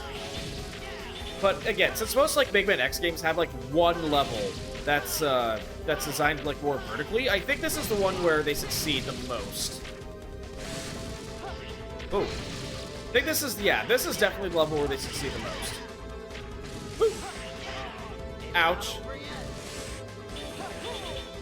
But yeah, no, even if Zero like not taking as much damage, we're taking more damage compared to X.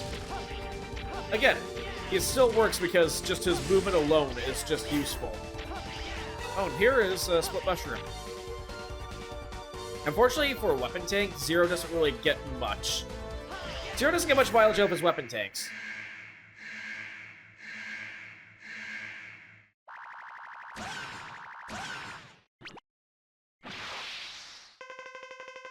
You made it this far. I'm impressed. You interested in a real challenge? Who's your commanding officer? Never mind that. It's time to fight. So the one time Zero actually tries to, like, even things out, it doesn't turn out that well. Whoa.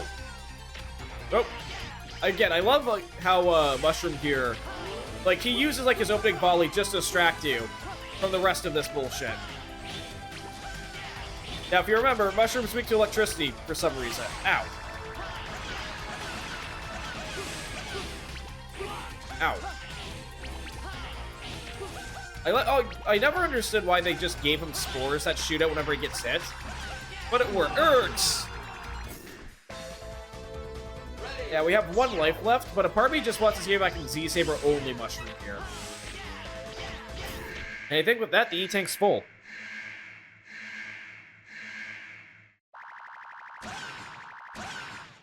Now, I am a little disappointed that the E-Tanks, that you went down to 2 E-Tanks in this game from 4. But because Zero, again, because Zero and X, like, they're tankier in this game compared to 3, which I think was a major problem with 3, and the other X games, you take more damage from weaker attacks. I think it does work to this game's benefit, even though it does mean there's less space to explore. I do think the weapon tank is also a good addition, but when you have, you know, an upgrade But when you have an upgrade that, you know, effectively... Whoa. You know what? Enough. No, wait, when you have an upgrade that effectively just, you know, makes it so that for X you have infinite weapon ammo, and Zero... Yeah, I want to hear the Wii again. No, I'm done with this.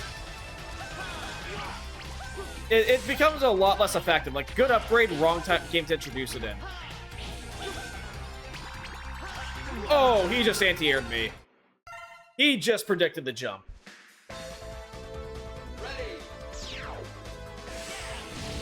But no, like, this is, like, the right idea to, like, that tank probably should have been, like, X1, like, 1 to 3. But X4, it just doesn't really have much of a use. I mean, sure, X's helmet's, like, the most cryptic, like, you know, upgrade to find. But it's still, you know, it's still just less effective, you know? I think later games that introduce the, weapon tank, they get a lot more mileage out of it. Because, again, just filling all of, like, your weapons ammo to max, as X is a godsend. Again, Zero doesn't really use it. So it's nowhere near as effective. Oh yeah, unfortunately this is a bit of a wide, long climb. At the very least, this, like, Mushroom's boss stage is pretty close. One thing to appreciate, I do like how some of these stages just don't have, like, the traditional boss door. I know, it makes sometimes surprising, or seeing the level end act as more of a surprise, you know? Which can be good or bad. I think everyone likes jumping through the Mega Man X boss door, or so just got compacted. I think everyone likes jumping through the Mega Man X doors and, you know, or just the Mega Man boss doors in general, just, you know, getting handprints on the top of them. Like, it fits, it has, like, a certain charm to it. But the unpredictability of when you'll actually encounter the bosses, I think, it gives the level a bit more... makes the levels a bit more organic in how they're laid out, and how you go about, you know, completing them. There we go. Oh, ouch. Yeah, no, it's a lot more organic.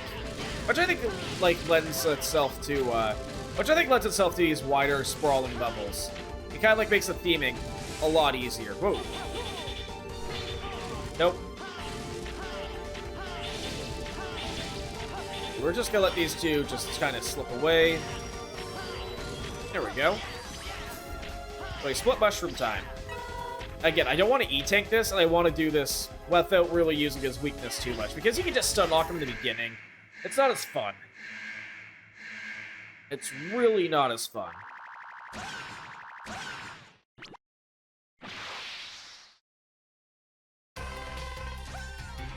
I wonder if I can destroy these. Nope. Oh, I can't. Let's give ourselves some breathing room at least. Ah, damn it. Yeah, we're just gonna destroy these things. Ah, dang it. Okay, so I'll just let it drop a lot more. 4, 5, 6. Okay, yeah, get rid of you. Now, where's your clone?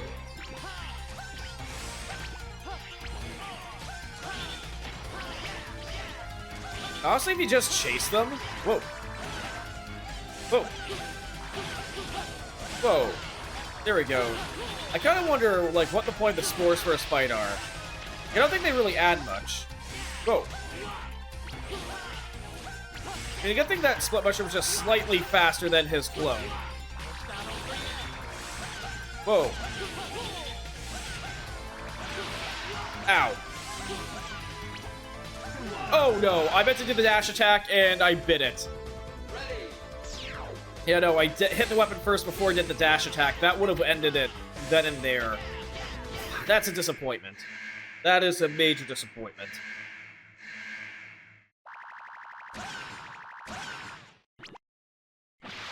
Wait, take 3. Action. 1, 2, 3, 4, 5, 6.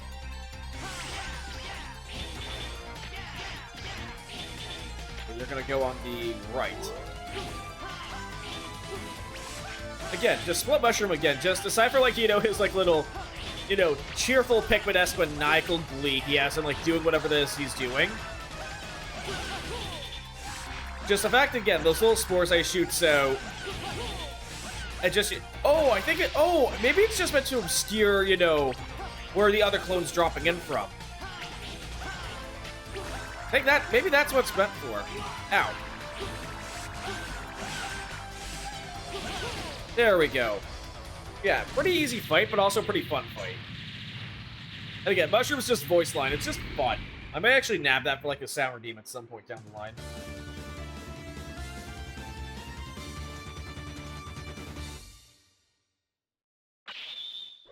Again, I still always must read that as him flipping the bird.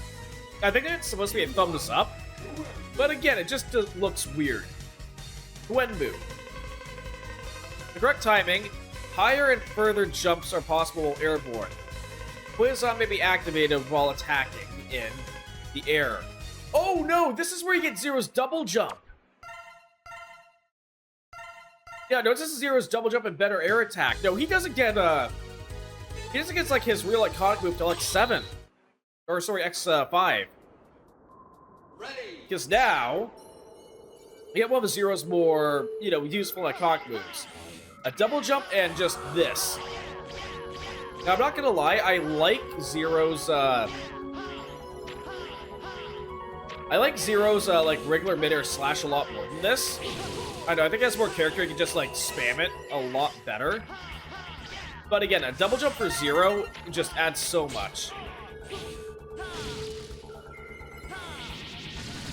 Again, a nice niche use case for Zero's like lightning stab ability. I can never remember like the actual names for them. But yeah, I remembered Zero had this move in this game. It's a lot more powerful. I think this might be a lot more useful against bosses too, since you don't like activate as many invincibility frames. Yeah, there we go. So with the extra life tank, we can escape. That makes things a lot easier.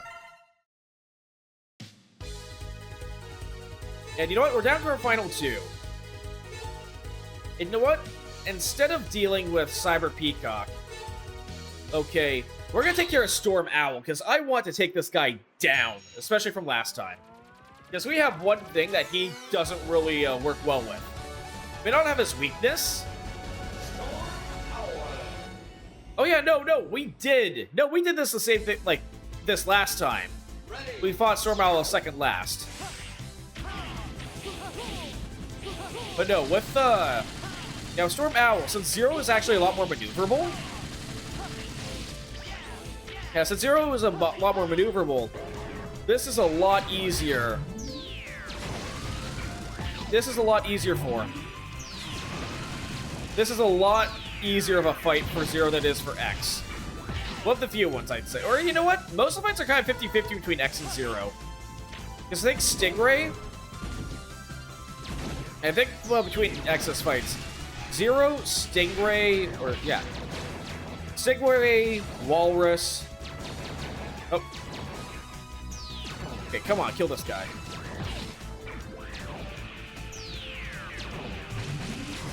Oh shit, no, you know what? I'm getting a game over here. Into the abyss. Yeah, no ride armor today. Or you know what, maybe this, you know what? No, we can keep ride armor.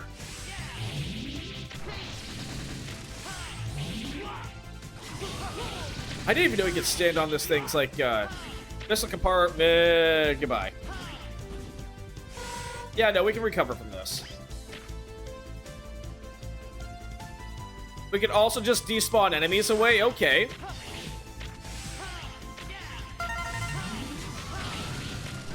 No more ship.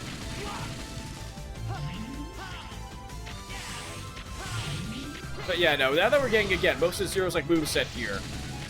Just, especially the double jump. Especially the double jump. Zero is now a lot more capable and a lot harder to kill. I say as I take, you know, an anti-air beam straight to the face. Yeah, the only issue is that whenever Zero has to take care of something that doesn't go down in one hit, it becomes a lot harder, like, for him just to move his way through the stages. Like the stage. No more Independence Day UFOs for me, please. One of me is already good enough.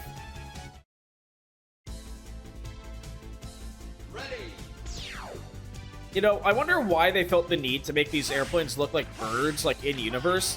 Well, there's probably a point for it that I don't really know much about.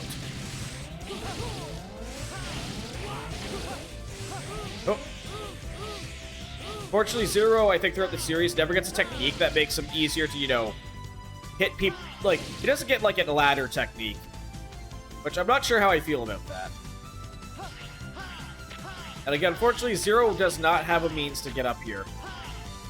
But just to show that off, yeah, Zero has no moves that can, like, you know, get to where most of the armor capsules would be, except for the one in Web Spider stage,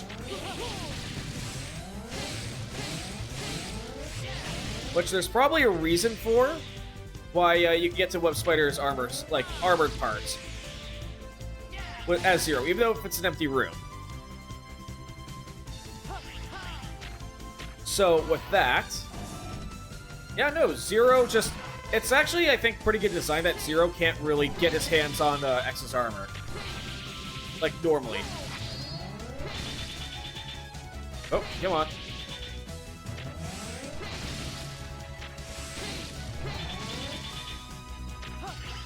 Oh. I wonder how much damage, like, Zero's normal jump attack does. Oh, yeah, that's a lot.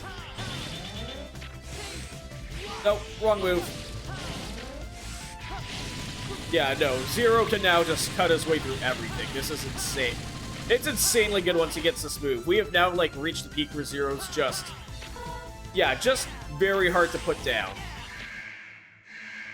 And again, Storm Owl, I'd say, is once you get the double jump, the boss that Zero has the easiest time with compared to X.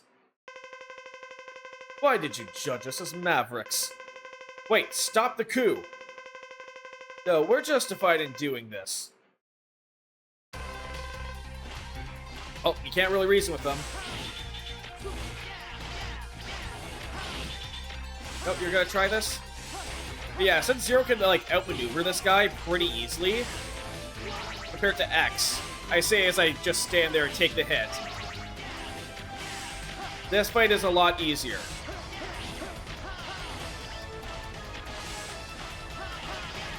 Nope. Or I can just stay and get, like, hit. Fortunately, again, hitting Owl. Yeah, Zero takes so much more damage compared to X compared to Owl. But again, I can also, like, outmaneuver these attacks a lot easier. Oh, that's the end. Oh. Yeah, if I just stop, like, planting my feet and trying to stand and bang with this guy, this is gonna become a lot easier. I gotta, like, just be a lot more mobile with Zero here.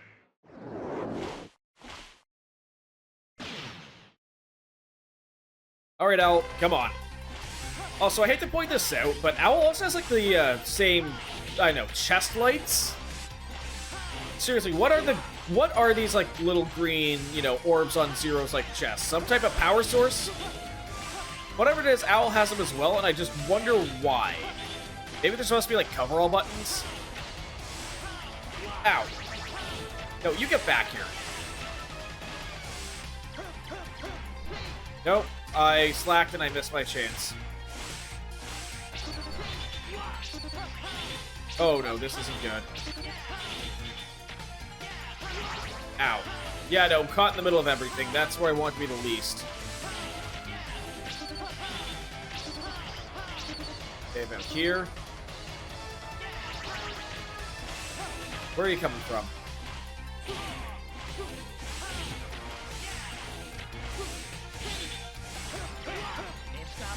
Okay, this can go either way. Ow. Yeah, the dive, not a good move against bosses. Whoop. 3, 4. Oh no, that one went high. I was not expecting that one to go high. Which, yeah, I have a full E-Tank. I'm not going to use it. I'm going to try not to E-Tank the bosses here if I can. But, Owl's, again, the one boss I just have a hard time getting a read on, and he's like the one with like a super move at the end. Still, I always wonder why a lot of like the air bosses in like Megaman games have like the one oversized like buster, you know? Like you see it, I tend to notice that a lot more on like the air theme guys. Oh, okay. Nope. But yeah, no, with Zero just being able to move quickly.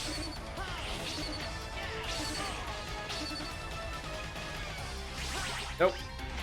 Yeah, Zero's just harder to pin down if I keep moving. Ow. Or again, you can just walk up, no-sell most of my attacks, and then just, you know, hit me with the invulnerable air gust. Ah. Yeah, no, this run-through is not going as good.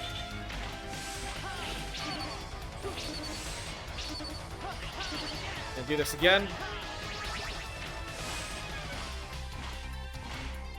And do your thing. Whoa!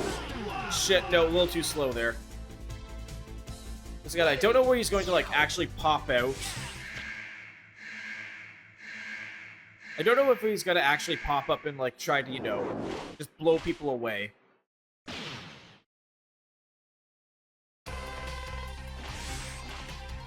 Ah! Jumped into that. Took way too much of my health for what it was. Yeah, no, so as soon as he pops in on screen, that's the hard part. Because, like, again, he'll just pop up, like, tank your hit, and then do that shit. And again, the barrier is also the hard part, but at least Zero does, like, a lot of damage to him. Yeah, no, oof. What are you gonna do? Nope. God damn, I'm getting way too slow in reaction here. Just gotta take him a couple times. Oh.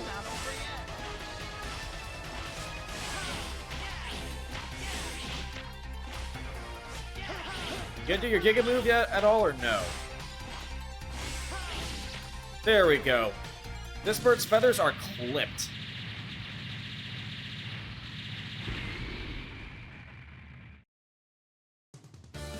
Owls being the wisest animals in the kingdom, my ass. I think you'll fight with, Okay, there was a bit there, I just couldn't figure it out. They can't all be singers. Again, these are fun to say, but I don't know what their translations are. Enhanced Z-Saber, you can now cut enemy energy shots with your saber. So yeah, this lets you wipe away enemy projectiles, but you can already do that for most of the game. So Zero's, like, Z-Saber upgrade here, just... I don't think it's that useful. I really don't. But now we pretty much have every one of Zero's upgrades on tap. We can now finally take on cyberspace and, like, the main speedrunning, like, attack here with Cyber Peacock. Because we have to move fast, and Zero just excels in this. And since we have pretty much all of his moves that just, you know, kind of gel together and synergize, we don't have to worry about much anymore. But yeah, if you notice, Purple Saber. And I think red and purple are not, like, the best color combination. But, you know, it's at least something worth pointing out. Yeah. You see, it's nice and easy. Unfortunately, we only really need 2 of these. Okay, at the very least, they push back Zero's upgrades to later. So the first one isn't as much of a gimme.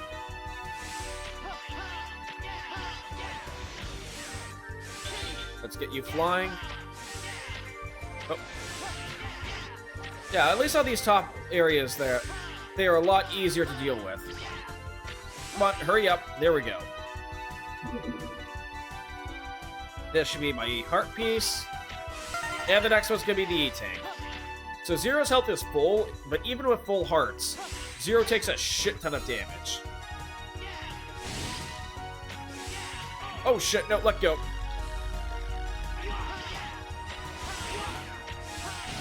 Come on, let's go. Okay, it's go time.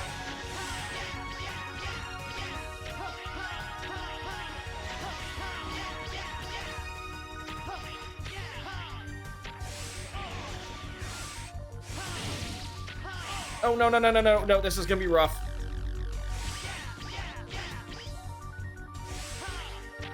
There we go. Whew, just made it. A little rough on that one, but we now have the E-Tank and all of Zero's upgrades.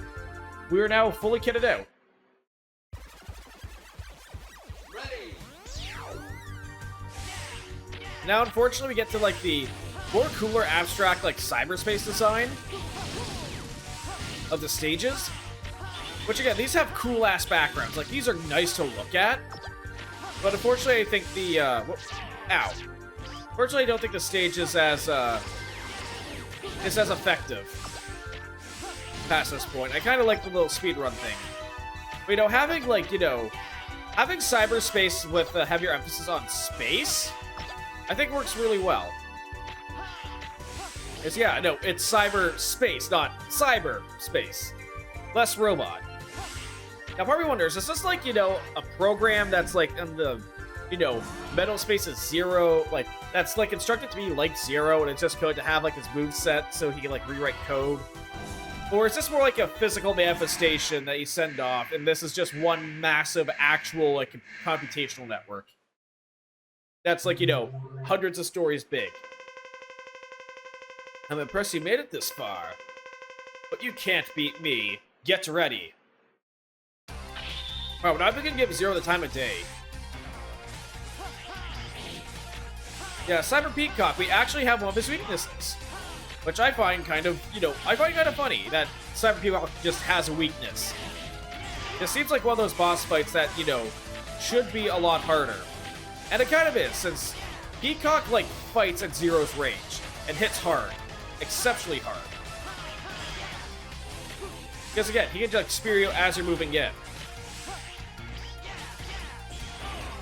And again, just a single of his attacks, even at max health, nearly wipes out most of Zero's health.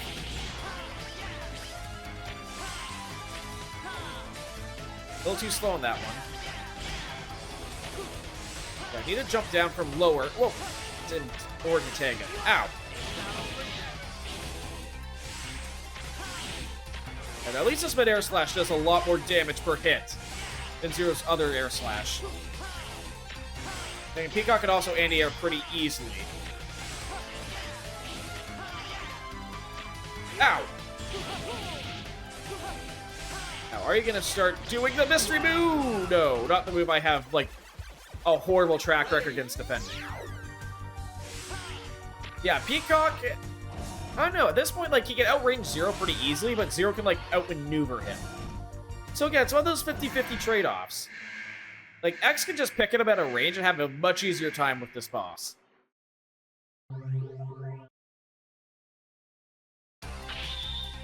Let's try plan B.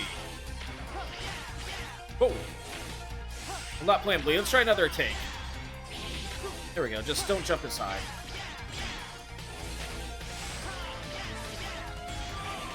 Nope, too low.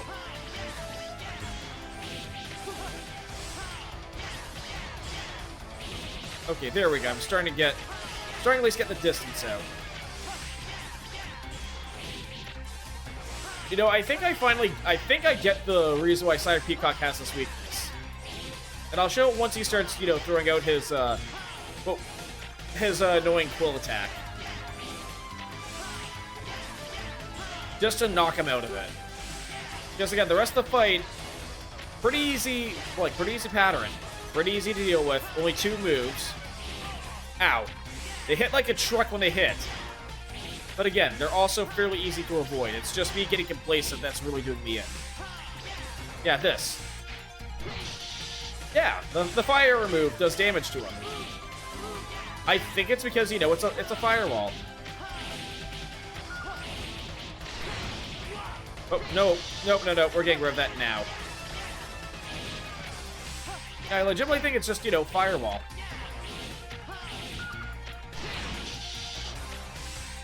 You know what? Let's finish him off with his weakness.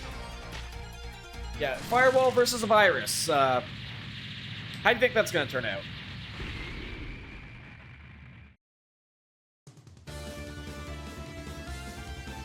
Well, that is all the Mavericks cut down to size.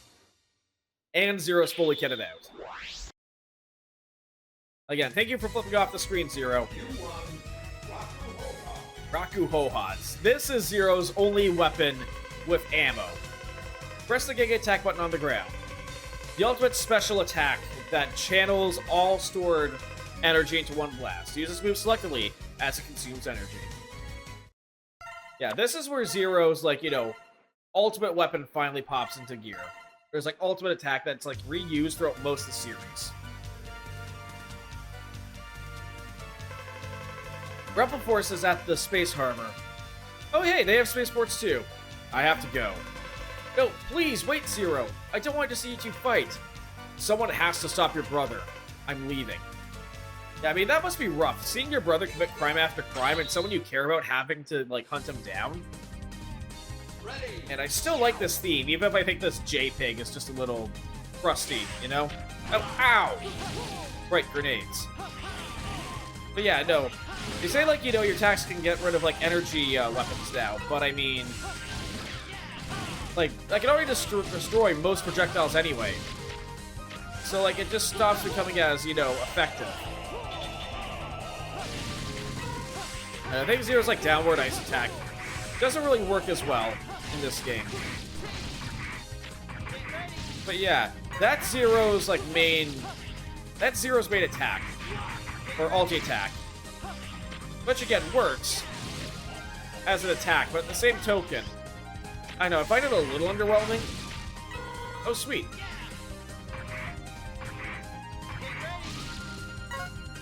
Well, that makes that easier.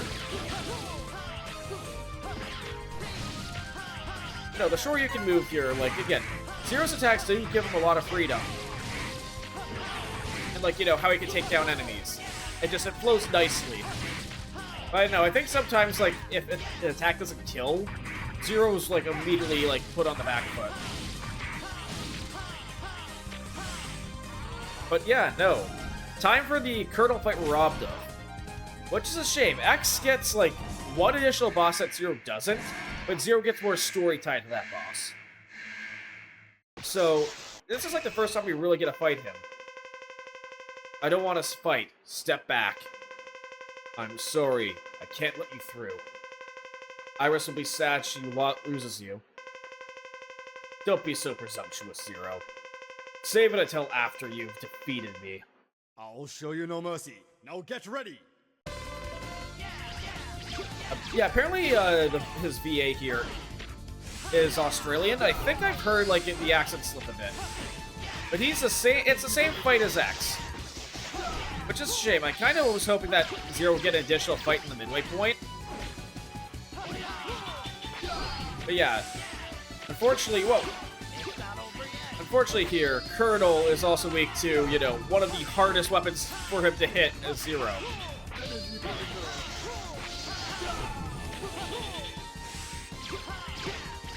But again, he also has an easier time dodging these attacks once he gets his double jump.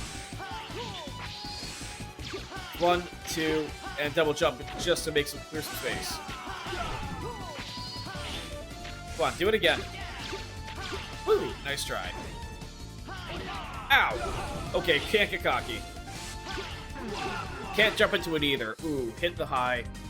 Ready. Got creamed by the high swing.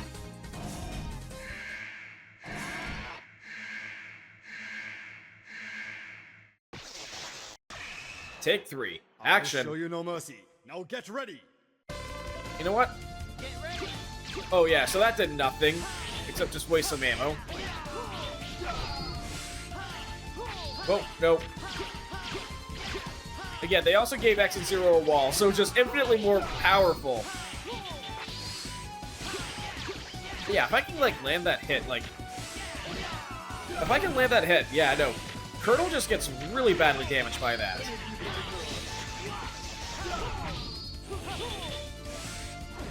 No, he's gonna Kwaya.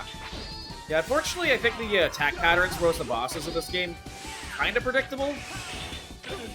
I don't know, 3 is at least easier to hit. Or, like... No, maybe it's the same level as 3, just, you know, they don't hit like a truck on fire. No, let's try this. Man, shame that he only pulled out that move now. Hold on, there's one move I want him with. You got a close bow with the dash attack. Aggressive Zero, but it's too late. What? Repliforce has left for the space. Has left for the space. For the space! Repliforce has left for the space. Even if I perish, Repliforce lives. Colonel. Zero, tell Iris that her brother died happily. Goodbye, Zero. Colonel! Yeah, no, that's a shame. Like, this setup, I think, works, but the writing and the acting don't support it. Because, again, like, Iris has to see, like, two people she cares deeply about fight to the death because of circumstances beyond the control. And that would be, like, awful in, like, most other situations. But unfortunately, like...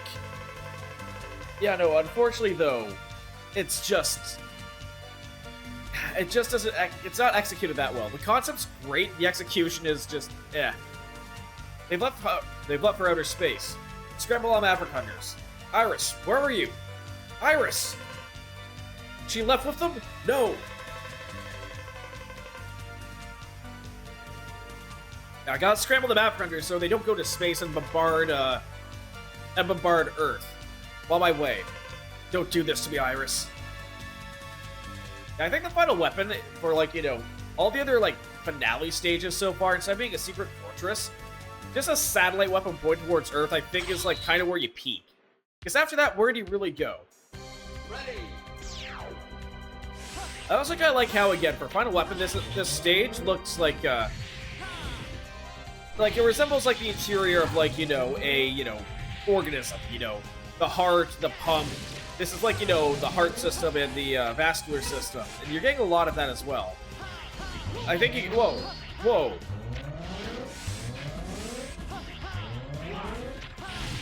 Okay, let's cut this down.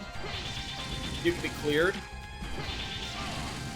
Didn't quite mean to take that rock to the face. Oh, no. Well, didn't need to take that much damage. Really didn't. But yeah, no, unfortunately, there's Iris. Iris! So you fought with my brother. Sorry. Then it's over. Everything. Wait, Iris, listen to me. Goodbye, Zero. Iris! Yeah, I can't, as much as I can play with the voice acting in this game, I really can't do better. Especially if, like, not as invested. But yeah, no. It's not Megaman X game without a boss fight with Ryder. Me, brother. So, unfortunately, that thing that got shot out. Whoa. I think that's the remains of Colonel. So we have to keep attacking her. Unfortunately, she sends out more drones per hit. Good news is, though, Zero can just keep this up. I like how, again, since we have two unique characters, you can start throwing out more unique bosses. And Zero just really... Whoa. Whoa. And Zero's like one of the characters in this game who can actually keep up with this level of aggression.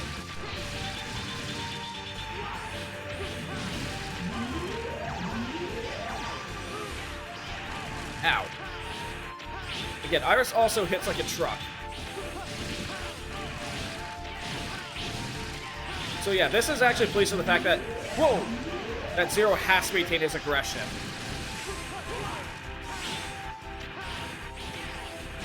So 0 lives, we came here with mostly full lives anyway. Ugh, yeah, I was getting too low there. You know, in that timeline, like, Iris successfully killed Zero, and Earth gets destroyed. Because, you know, Sigma's responsible behind it all. Now in the X series, like, we get more focus on Sigma and being behind the scenes, but for this, it's a lot more of a personal story. Really, Zero's story is a lot more personal, just between, you know, the struggles he's facing with, you know, Iris and, you know, whoa! Being, having to share, like, the realities of the coup. No, there's one thing I wish the Air Dash here could do. I really wish Zero's air dash could be chained off of his double jump. Because I just think it'll, like, add just, like, the right amount of movement options that you need. Because sometimes you need less long distance and more of, like, a sharp dash, which the air dash does work. It does work for Zero well, but it could definitely be used elsewhere. Or it could definitely, like, be used to look together pretty nicely. But, like, the 2D sprite works for, like, the, from the support crew here. I think they did a really good job of, like, irises and double sprites. It worked really well. Okay, I'll do it.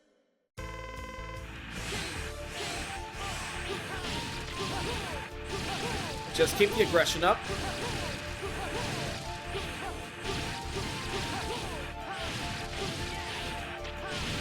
Now, I don't know what Iris's weakness is. You know what? Nope.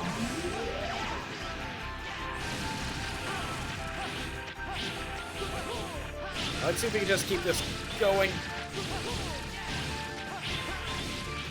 But yeah, no, this is, I think, a really well-done unique boss fight. Because, again, Zax would never be able to realistically keep up with this, like, level of, like, mindless aggression. Oh, shit. Kind of want to, again, I also want to do this fight E-tankless. No! Shit, a little close there. I could have nailed it. Ready. I really could have nailed that. Also, Zero gets ammo for his ultimate attack back the more he takes damage. Which, again, it's a good thing to do in a pinch, but Zero can't do it that much because, again, he has too little health to, like, really tank. So it's more like, you know, a last chance, you know, get the hell off me move. Again, not, I think, the best move to start with. Forgive me, Zero. Unfortunately, I think Zero can forgive you after this, but I don't think he'll be able to forgive himself. Whoa. Come on. Oh, holy shit. I just kind of stun locked her here. Holy shit. Is this seriously it?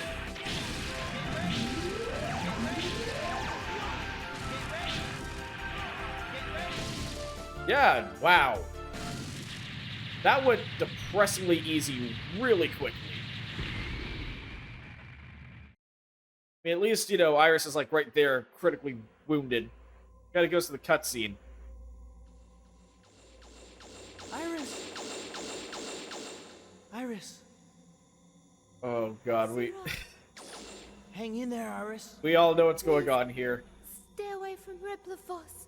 Let's live together. In a world where only Reploids exist. Iris, there's We no all know world what's just coming. for Reploid. It's only a fantasy. Yes.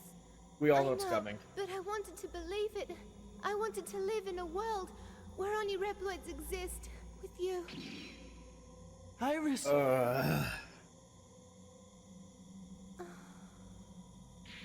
Iris! I mean, this is supposed to be really tragic, but Iris! Iris! I know, like, Iris! this seems like Iris! really held back. Ah! No, this isn't happening! There's no reason for me to go on. What am I fighting for? I'm sorry, it's so bad. I don't know what else to say. It's just bad. It's bad delivery.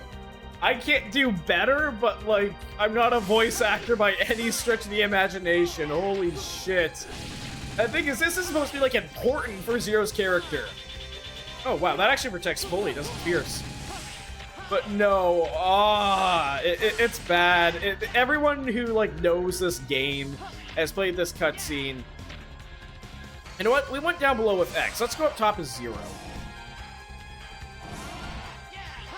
But, like, yeah, no, with, just that cutscene, like, it's supposed to be, like, this big, big, important, ultimate tragic, you know, thing that, you know, Iris ultimately won't believe in the cause of Reploforce and want to have it, you know, just, it's not a feasible, it was never feasible, it was always a fantasy, and, you know, trauma of losing, like, having to fight two loved ones for, like, an ideal that can never fully be imagined. okay, like, that can work, but it just doesn't because, again, the cutscenes couldn't get redone or reanimated to accommodate, you know, American voice actors, and the acting wasn't that good to begin with, so it kind of just falls flat. And just, oh. General, many died because of you. Those lives are on your conscience. Independence always has a high price. What about Iris? Did you forget her? Yeah, no, like, again, Zero would be going on a warpath at this point because, you know, apparently they knew each other, even though, like, this is the first game we see him, whatever. I have no regrets. Come on, Zero. It was our destiny Like, to fight. just, yeah, no, this should be, like, you know, high tense, you know, you want to, like, you know, kick everyone's ass here, but it just doesn't work. It really doesn't. Now, I don't know what the General's weakness is, aside if I know, honestly, just Zero's regular attacks just do enough numbers. No, this is just doing enough work, and since Zero's double jump actually comes in, really is helpful here. Because again, I can just effortlessly jump over. I can effortlessly jump over his fists here. Whoa. Now, the only thing with, I think, the General here, like, yeah, no, direct damage hits like a truck. Okay, this move. Yeah, Zero, this move. What's he doing? Oh, shit, there it is. Yeah, like, it does enough damage on contact. But, whoop. Oh, shit. Yeah, Zero does not have the health for this, but again, he also has a much easier time avoiding General's attacks. Ow.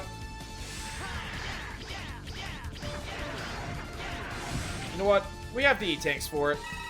Let's coffee break this up a bit.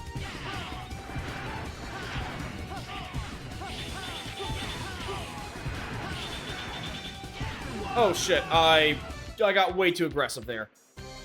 That one's on me.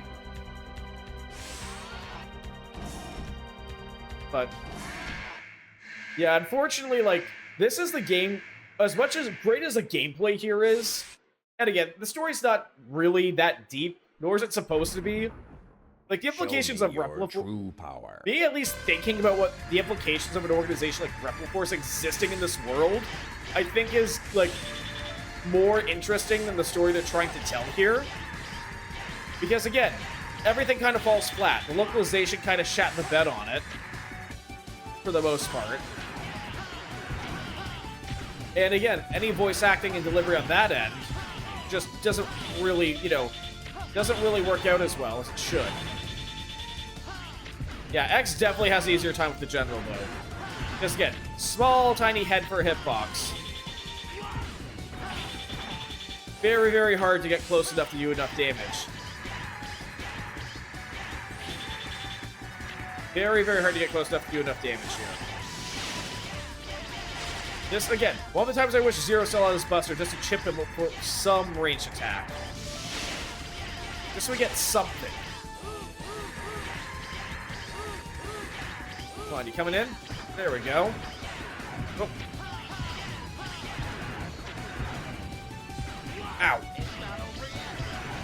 Shit, okay, I'm definitely getting a pick-me-up on this one.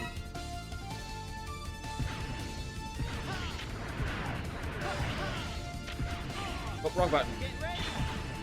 Ah, shit. Yeah, I need to, like, stay on that top fist as best I can. Ow. I've never liked the double tap to dash in the Megaman games in general. Kirby, it works because, you know, it's just double tap and they get consistent speed. Ah, damn it, come on.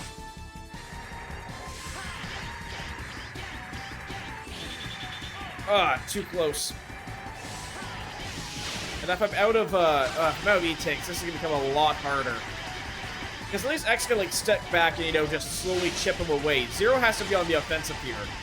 And most of his body's invulnerable.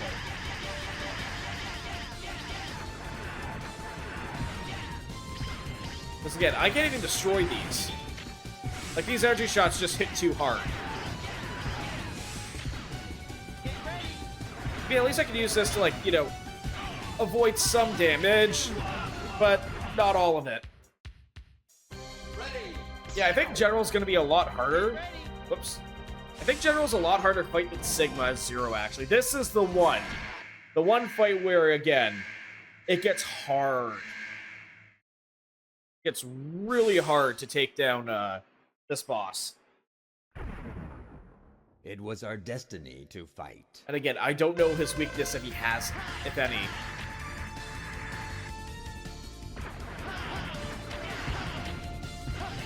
Honestly, if the back jet here did have like a massive hitbox. Nope. I wonder if the electricity hit will do much to him. Probably not, because again, too much end lag for startup for it to be useful.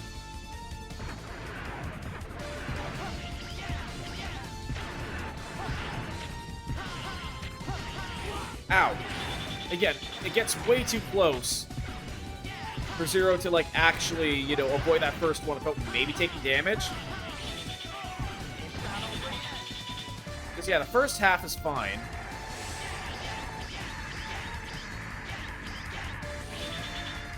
On the way down, I can, like, maybe chip him a bit.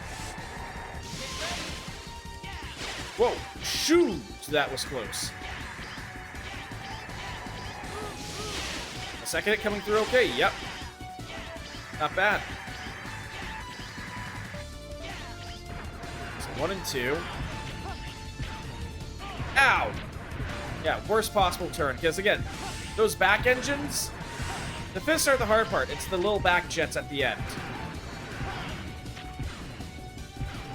Oh, yeah, oh, it goes right into him too. Oof.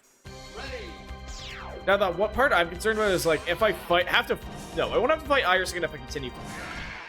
That's going to be the easy part. This is the hard part, especially without any E-tanks. It was our destiny to fight. I just wish it was easier to fulfill, but yeah, no, I'm kind of stuck on the back foot. Or back fist? Yeah, I'm stuck on his back fist. Ouch! Jeez. Yeah, stuck on his back fist on this one.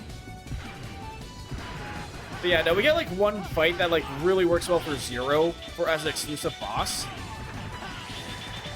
Oh yeah, no, I'm getting way too reckless with this. I just wish I could, like, you know, knock some of these shots back to him or something. Because, like, yeah, there's no way to, like, really keep up here. And actually, you know, not take the damage. Whoa, shit.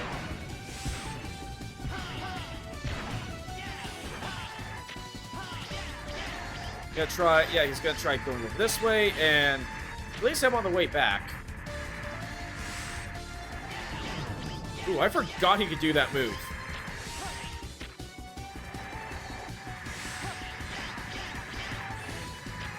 Missed. Okay. Just a light scrape. Get ready. Get ready.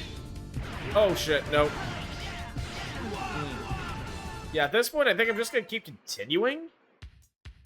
Oh no, I restart. Okay, this is at the beginning of the section, so that's good. At least I can, like, try to respawn and try to get, like, more sub-tank equipment. Okay, that barrier stopped at the right time. I thought it may have undershot that. But no. Now we're gonna keep going up this way. Sure, it has a lot of, like, instant death spikes, but it works a lot better for Zero than it does for X. I think when I first played through this, I never, like, thought... I didn't think to use, I didn't think to use X's, you know, webs, well, lightning web in order to, like, you know, wall jump over this. So I thought this is like, okay, if you pick top, you just get fucked. And, you know, you're just dead out the gate. Yeah, oh, I have no E-tanks, so I have to go pretty much flawlessly on this. Okay, that's gonna be hard. This is probably gonna be the hardest fight in the game. I shit you not. Sigma, I think, would be easier.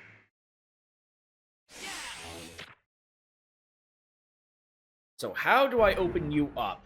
Show And me smack your true noggin. power. How do I smack your noggin enough?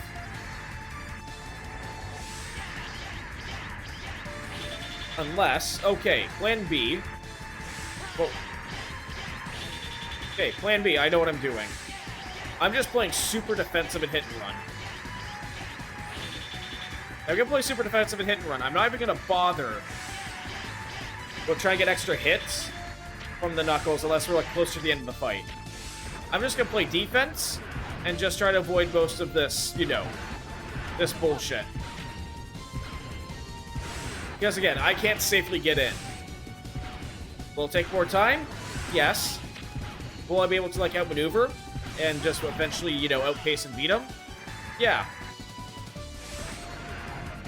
Unfortunately, again, it's the long way. Well, I mean, that's like, I'm no stranger to being, you know, stupidly defensive and just winning, like, eking out a win that way by just having someone grind down. So I go to. It's like not my go-to strat, but it's one that works.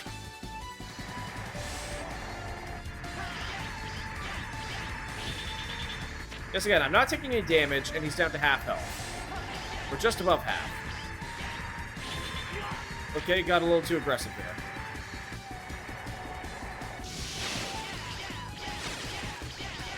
Don't quite have anything.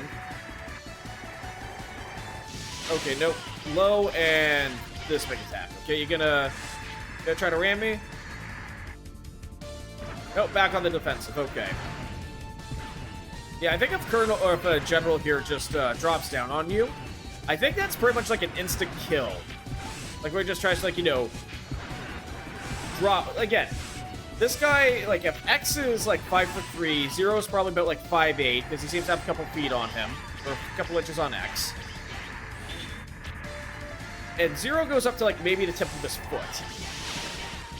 So if he's about, like, at least 10 zeros tall... So I think this guy might be, like, close to 50 feet. Then again, he's not 10 zeros. Maybe 5?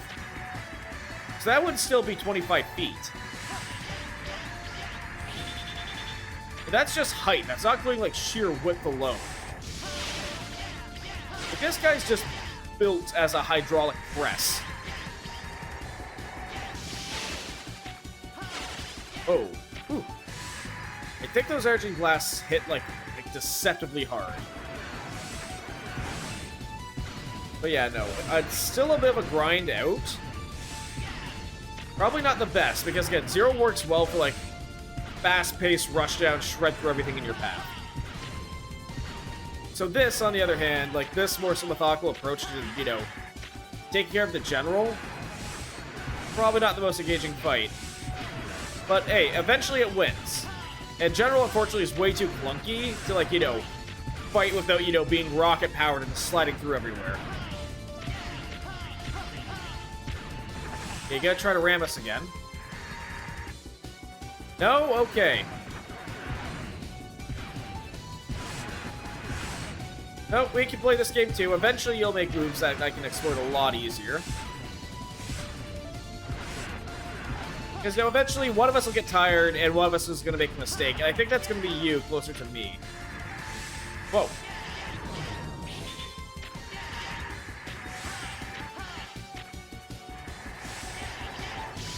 Okay, energy shot.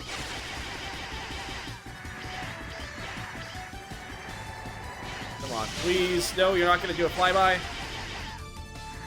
Oh, no, he's going to pull up the fist again. Nope. Shit, missed.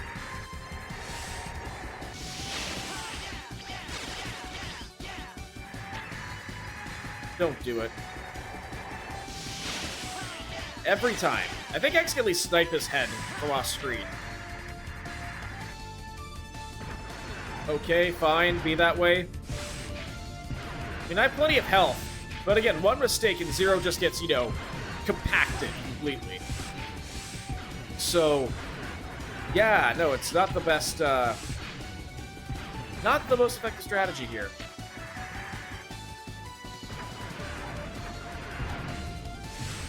Anything else? Whoa, yeah, see, that took down, like, again, I think an eighth of my health. Yeah, I can't afford to get aggressive or cocky with this. Come on. You know, I say I can't afford to get aggressive or cocky, but I'm starting to get very reckless. Gonna keep doing this? Come on, those things are gotta run out of fuel eventually. There's no way that that thing gets powered. You know. Those rocket fists are powered autonomously. Ah, shit. Yeah, no, missing out on, like, my opportunities to punish here.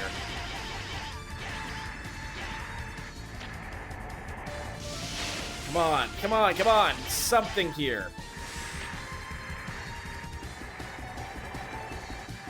Okay, good. Another clean hit. Ooh, woo! Oh, you're doing another low hit?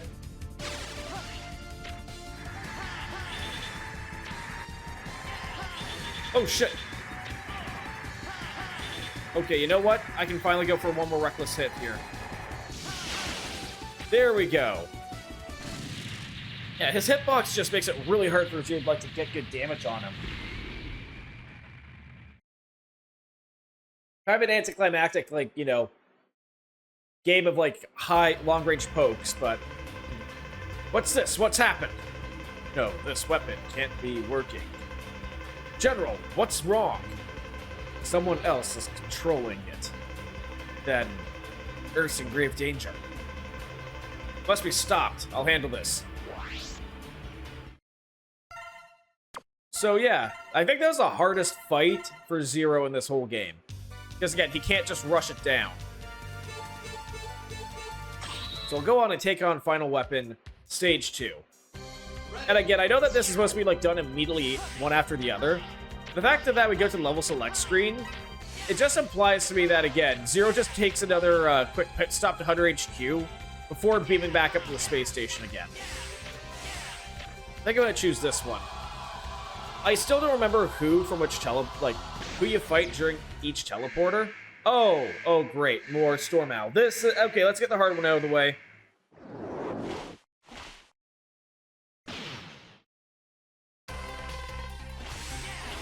Ah, shit.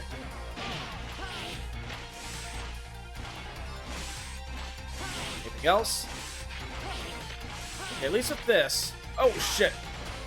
At least with this fight, we can get a bit more proactive. If we really need, like, some space, we at least have his weapon, his weakness. Especially if we get, like, close. Actually, you know what? Let's get especially close. Come on, get close to me. Yeah, no. Because again, I think this is like the one weapon in Zero's arsenal that does not pull invuln frames on enemies, especially bosses. And since he's weak, Storm Owl is weak to it, it just kind of pulls him over completely. Still only half an E-tank, but you know what? We can make do with that. Wonder, I forget who's here. Not Stingray. Is it Sting? No, Walrus. Okay, let's keep melting our way through Frost Walrus again. Come on, big guy. We know what's coming. Oh, he went for the high jump. You know what? No.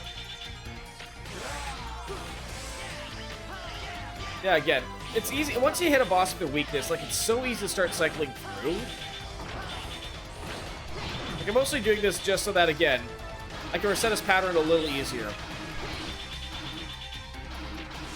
Which move are you doing? Got your ice back? Yeah, no more. No more Frost Walrus. Nice, easy, taken care of.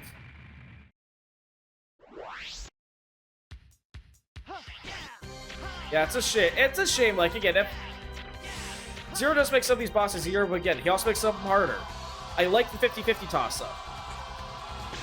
No, I think as much as I liked Zero's gameplay and how fun it is... Okay, this is Peacock.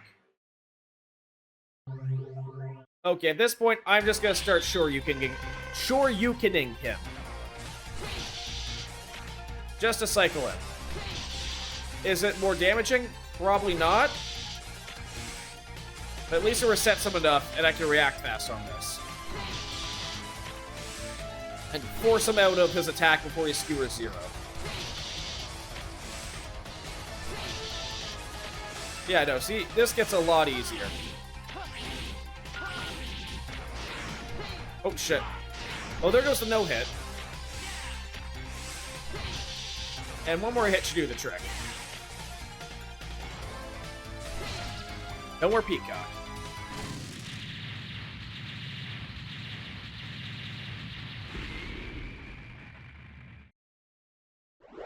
So yeah, that's almost 4 Mavericks done in the span of, like, I know.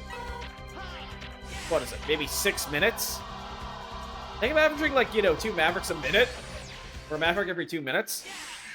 Oh, Dragoon... Okay, Dragoon is one I can't really, stall out. I don't have a weakness for him. This is literally one of Zero's harder fights. Then again, I think maybe just having a Storm Owl's, like, saber makes the fight harder. Or easier. Ow. You know what? I can do that too.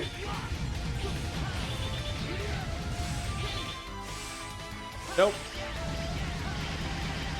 Now, I kind of like how this fight kind of, like, requires that you have a wall completely. Like, to wall jump off of. Oh, I was expecting a Shoryuken, but... Whoa. Whoa.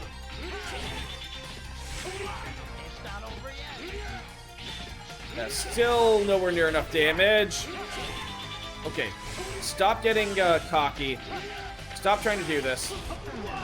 Or I could just take a Hadouken to the head, just completely get charred. Now, I wonder if Zero's weak to fire. Do you think Zero uses product? Do you think, like, he uses, like, conditioner or something in his hair? Just trying to, like, maintain its, sheen. Is it flammable? Like, would Zero be weak to fire because his hair is too, like, just a massive wick? Will its head blow up like a bomb? Again, I will still never understand why. I'll still never understand, like, the choice to design Zero the way he is. Ah! Okay, could you hold still?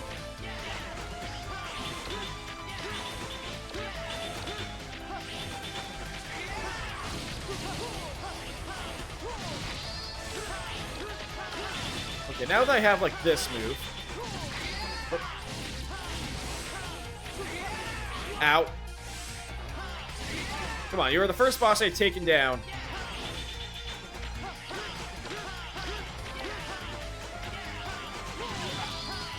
Oh shit, that's a little too close.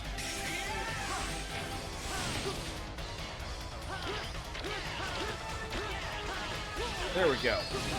Yeah, the down slash is a little finicky. Okay, I was wondering if that hitbox would just mulch me.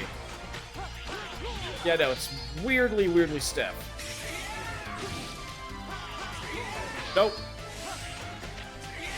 He's coming upwards. Yeah, it's like down, then attack, instead of just attack and down. Yeah, no, it's... Yeah, nope, nope, not this again. You're gonna be done going Tia all the time? This? Okay. It's over. And no more Stingray. Now that's 4 of the Mavericks taken care of. So yeah. By pace for, like, 2 Mavericks a minute, I think it's pretty much gone. Yeah, 1/3 of the... 3/4 the way full for one of the E-Tanks. How many more we at? Yeah, we're down to 4. Let's see if we can get 5. Let's do 5. I think this is supposed to be Spider. Yeah, this is Spider. Let's take him out. Now, I don't think I can hit him with a dash attack, but I wonder if I can still find a way to cut his rope. Like, I know, there seems to be too much effort for, like, Spider's weakness here, and, like, you know, having to, like, be really smart about it.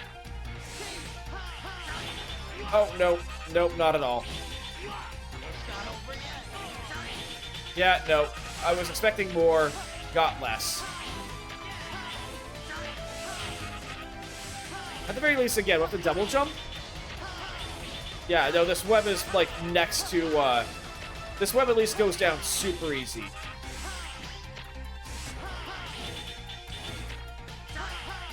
Yeah, no, it's so easy to avoid the web with the double jump. Because, again, you can immediately change your, like, your, momentum midair if you need to.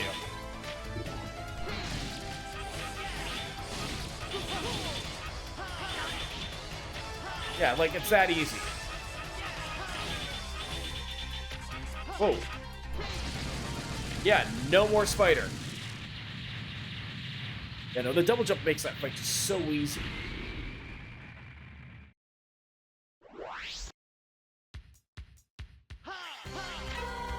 That a full E-Tank? No, still not. I don't have the back. I don't have the HP for it yet. We have the two bottom ones, so we'll go with this one. I forget who this one is. Oh, this would be Beast. We're doing a Slash Beast now.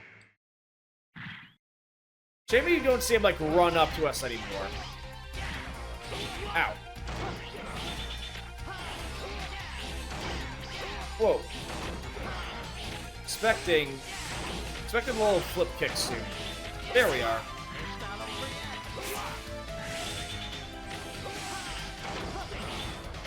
Magic slashes yet? No, no pink slash. There we are. And again, the double jump makes that so much easier.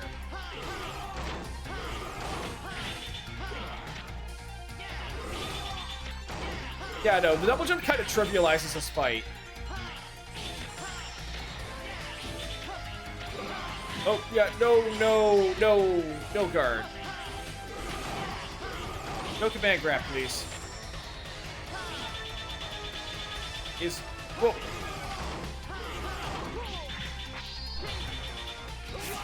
You know what? No. No, I was hoping to do, like, a cool combo, but no, we got nothing here.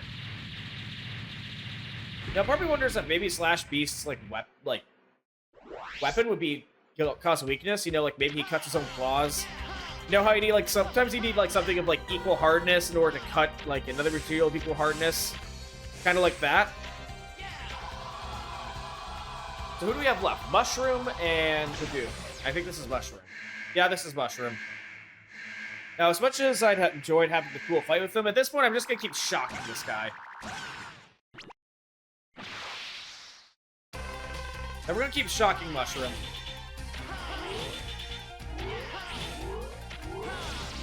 You, and again. Oh, no, guess not. Let's get to the left. We're gonna swap. Yeah, unfortunately, once you get to this phase, it becomes a lot more predictable. Yeah, that's the thing. It even gets rid of, like, his clones. Like, all of his clones eventually. Which, on one hand, is kind of sad. Because, again, this fight's fun. Mushroom Beer's a fun character. He's a real fun guy. Look, I'm not gonna take the opportunity to, you know, go off past that.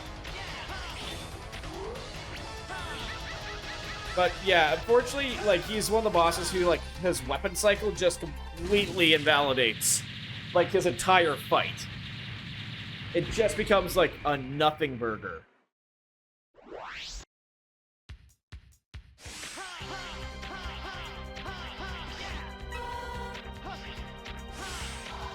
But, yeah, no with that.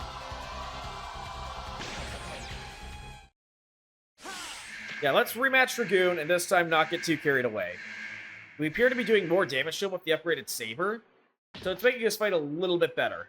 I think we're also kind of, like, blitzing away through most of the bosses with it as well.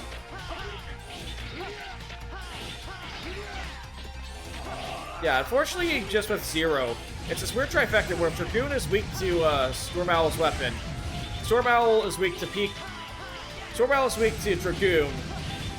Storm Owl is weak to Peacock's weapon, which is then provided by Dragoon. It's kind of like one of those unfortunate weapon triangles, you know? Gonna throw another one? Nope. Oh, shit, right into the lava.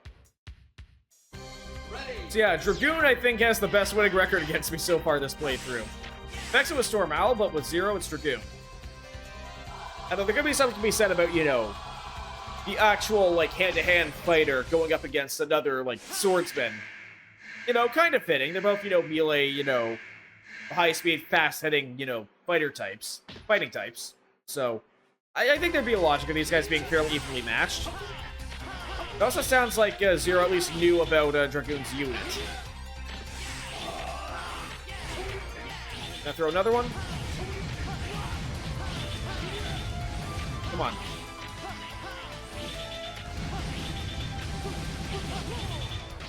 Whoa.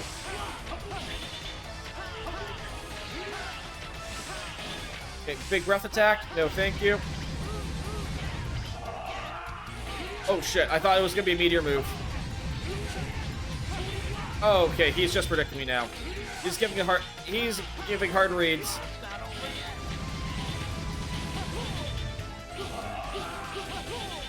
Oh, you know what? No, put him down now. Yeah, that was a rough fight. That was a rough fight against Dragoon. That could have been a lot better.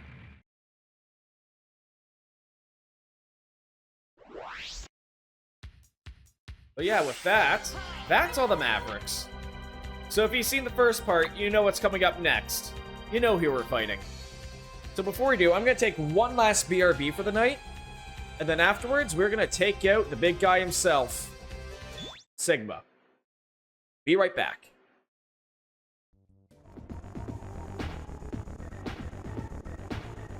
That was the final level from Lost Vikings 2.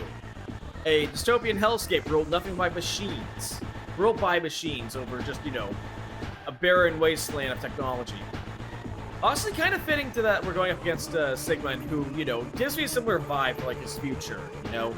Becomes, like, what he actually wants to, you know, create. So if that, there's only one person, or one villain at the end of the next game who we're really going up against. Fortunately, we have to ignore the short-circuit background. Good work, Zero. You're Sigma. So it was you. Yes, simply brilliant. You even defeated Colonel and Iris. You made me do it. No, you wanted to destroy them. Allow me to remind you that I was once the leader of the Maverick Hunters. What's our current situation? Oh shit. Commander! Where's that red Maverick that wiped out Garma's unit? Inside. He's inside that door. You may leave now. I'll take care of this personally. By yourself, Commander? I don't want any more of my people being sacrificed.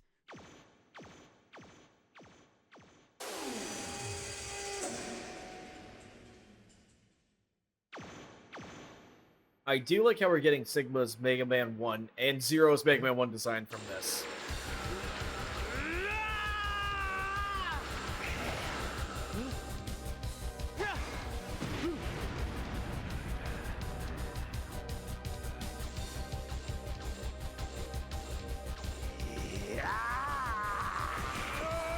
I mean, for a basic fight scene, we can at least ignore the voice acting and just enjoy it. Enjoy this for what it is.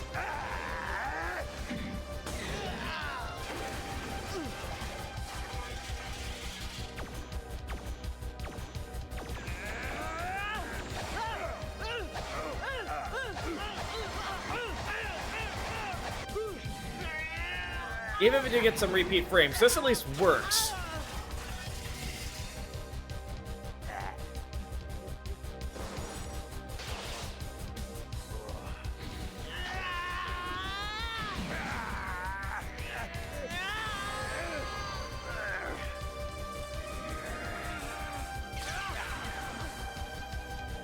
But yeah, we never really did find out how Zero did join the Maverick Hunters in the first place. He was just kind of there.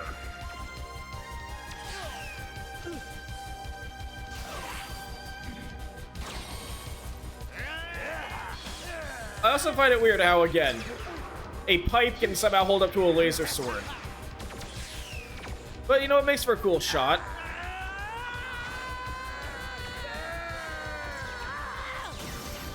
Oh, there we go. Never mind.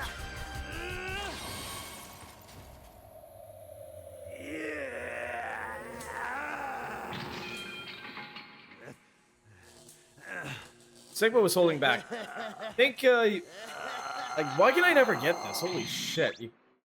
Pink Rose Uni, hello, how have you been? I have no idea how I drew a blank on your name. But, yeah, no, this, I think, this recontextualizes Zero and a lot of the stuff later. That you see later in the series. Still a kick-ass scene. Ooh, you had ramen tonight. Nice. Ended up getting shawarma tonight myself. Just, you know, want something quick.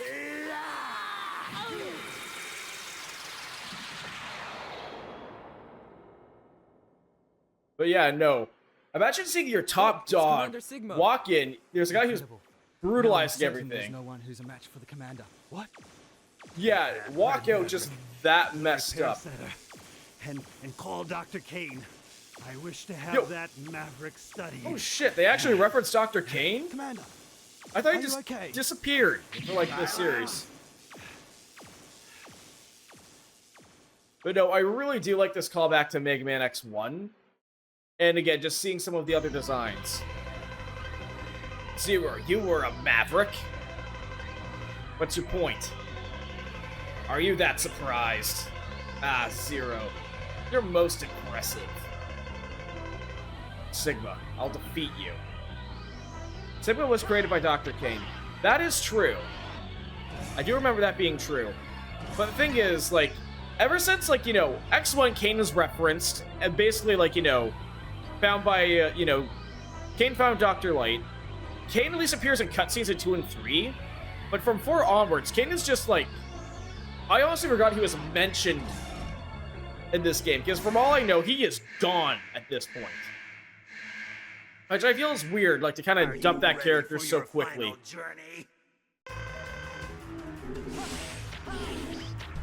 Oh, there we go.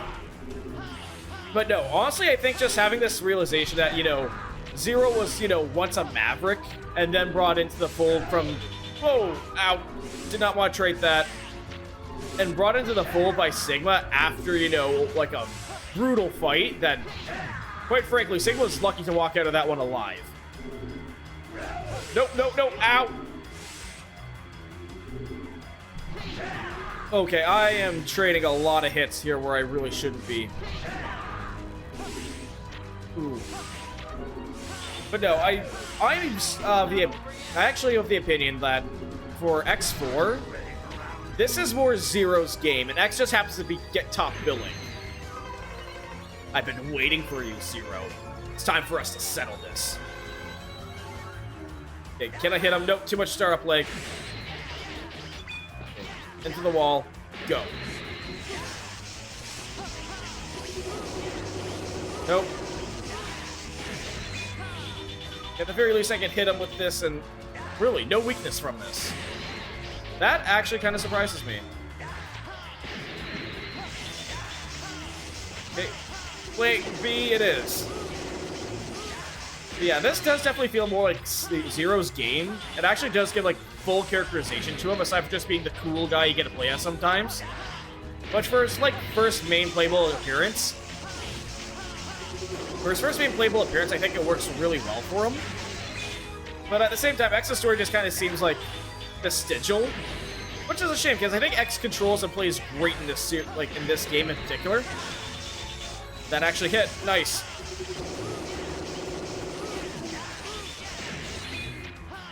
Yeah, you know, I'm not even gonna try with the boomerangs here. Let's just take down this fight here, easy mode. Let's deal with that side. But yeah, no, that was a rough Sigma 1. It really was.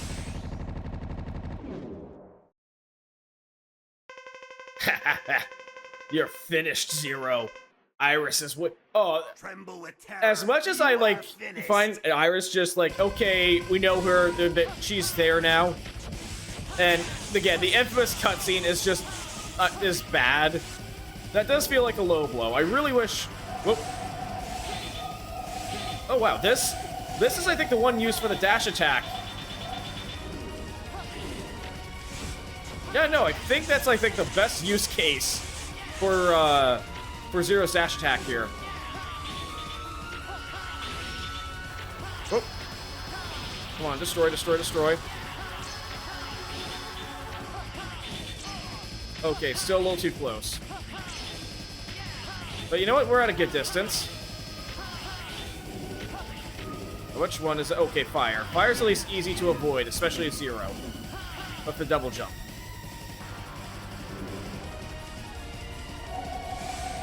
Come on, dash out.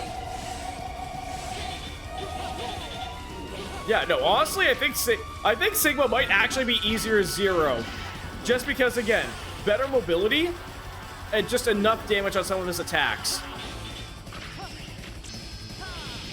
Well, that should destroy. There we go. Oh, yeah, no, wow. Wow, body 1 goes down so fast, it's not even funny. That was surprisingly easy.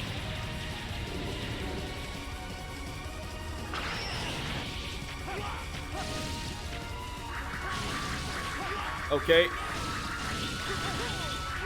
Okay, yeah, you know what? E-tank it is. Yeah, we're E-tanking this one. We can come back.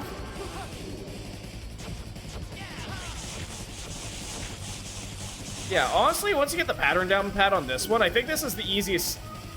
This is a very easy Sigma boss. Oh yeah, no, this is working really well.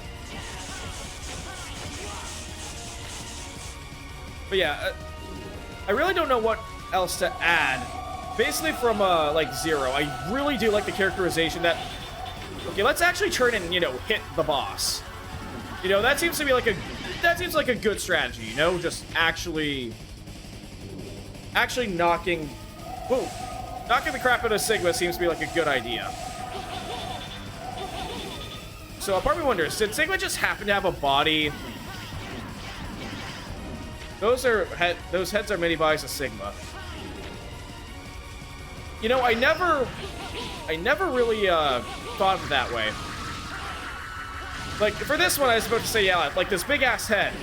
Okay, did that just, you know, did Sigma, like, design it that way, or did one of the engineers from the Final Weapon just look out and say, hey, you know what, let's just make a head here.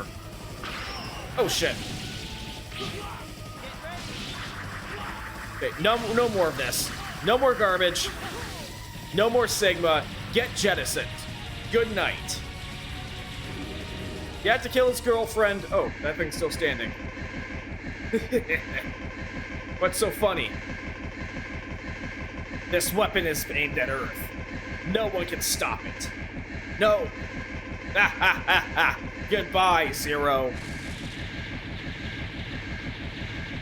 You know, honestly, I'm surprised Sigma didn't pull the pin on this weapon as soon as it kicked off, but maybe he just had to stall to arm it. You know?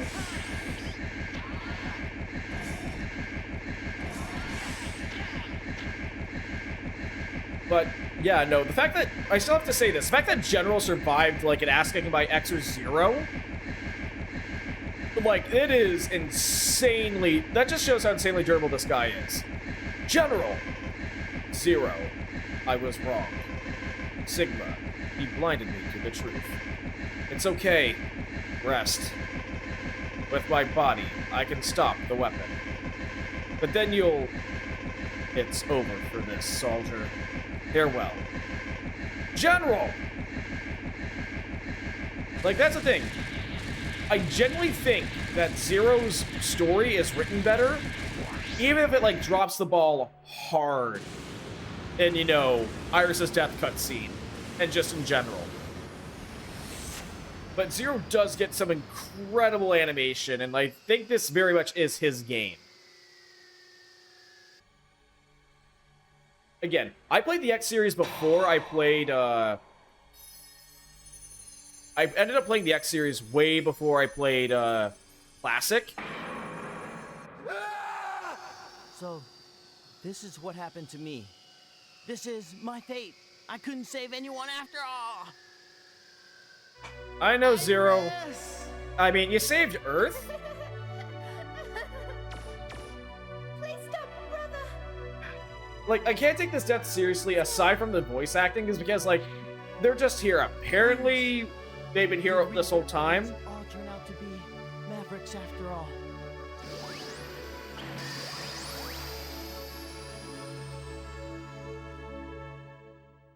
Like, I still think it's a missed opportunity to have the final weapon blow up in the background after the credits roll. But for Megaman X3, I'm surprised I got through Zero's story faster. Well, yes and no. Because again, Zero plays a lot quicker. He's a lot more aggressive. He, you know, just cuts through enemies quicker, whereas X has to take a much more slow and methodical approach.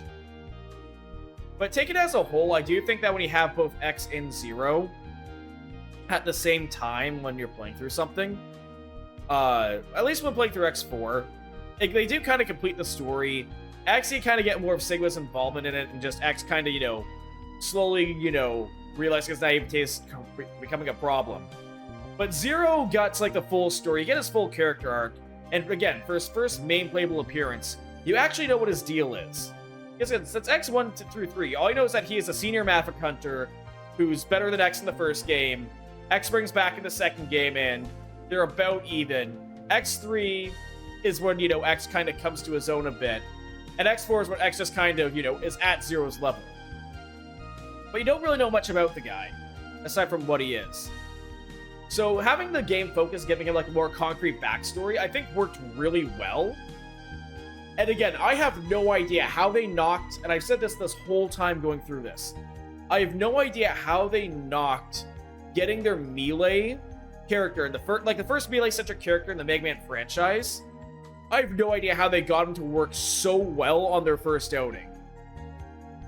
Like, it's actually insane, because, like, you know, for a 2D side-scroller shooter, at this point, I think they had, like, you know, 5 classic games and 3 other games to get, like, the formula down right for just a basic 2D side-scroller, with only in that series. That's not including any other, like, you know, side-scroller shooter. Zero managed to, like, knock it out of the park on their first attempt.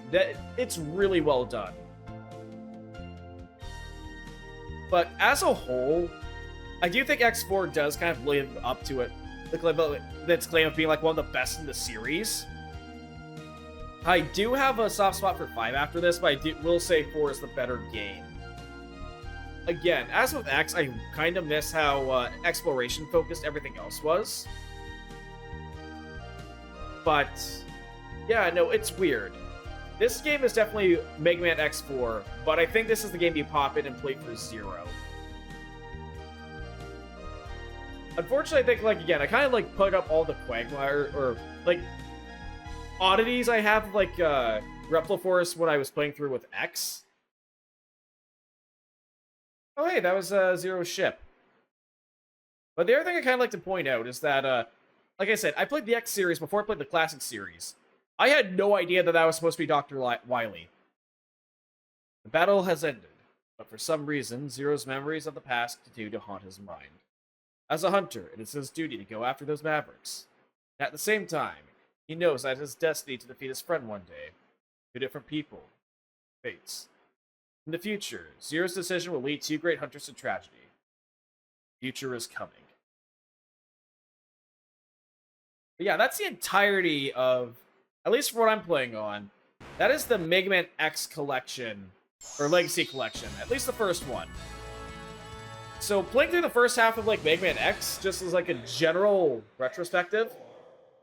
Oh, what? Okay, guess what?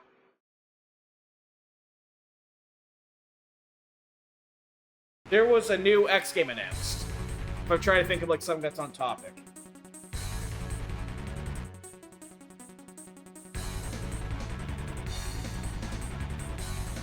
Oh, you got a PS5. Dang. Oh, shit. No, I hope you enjoy it. Like, I know that's, like... I don't know how hard the availability has been. I remember when they first, like, came out, that was extremely hard, like, to get your hands on a copy. Personally, I know there wasn't much of a need for me. Your third oldest stepdaughter gave it to me. Aww. Oh, that's sweet. So, I have to ask, what's the first thing you're gonna pop into that thing? Okay, one, let's just get out of this menu, so we're not going to X4. Actually, you know what? I'm gonna look something up. Because there's one thing I didn't get to show off. It's 2 secrets here.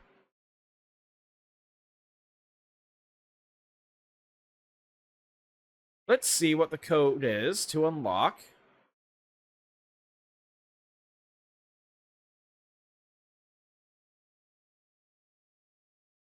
So, let's see how to do this, because I want to show these off. Fortnite and Fall Guys. Okay.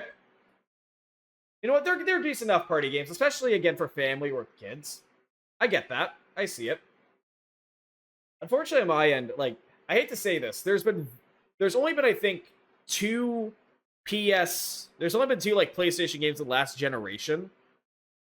Maybe, actually, no, technically 3 at this point. That maybe would love to, like, I would maybe consider getting, like, a PS5 in general, but I don't think it's worth the games.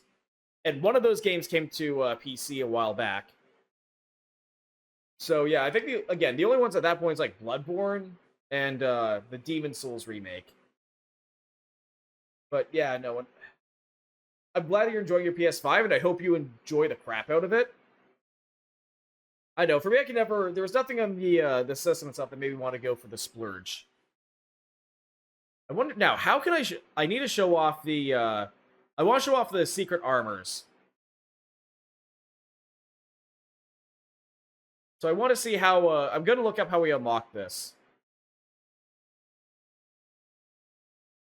So let's see if I can I'm popping up a guide for this one, because I have no idea how else you were supposed to figure this out.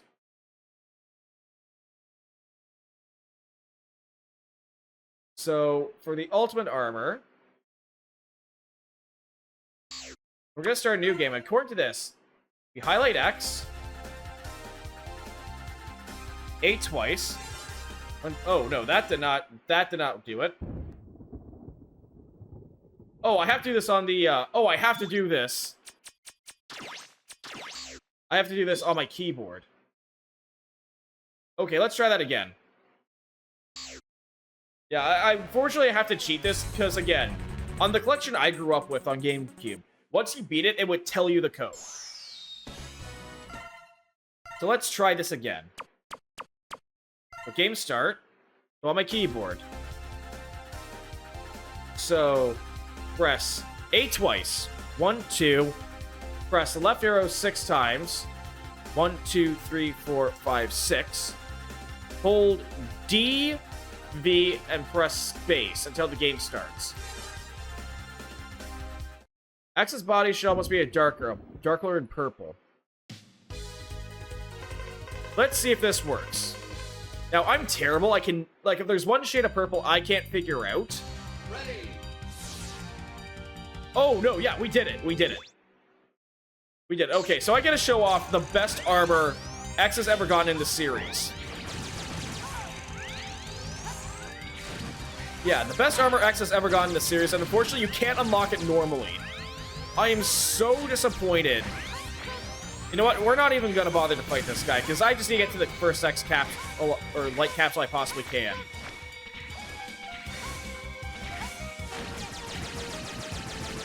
Come on. Come on. Please open up. Let me in. Let me through. But I have no idea why they didn't include this armor. This armor of all armors.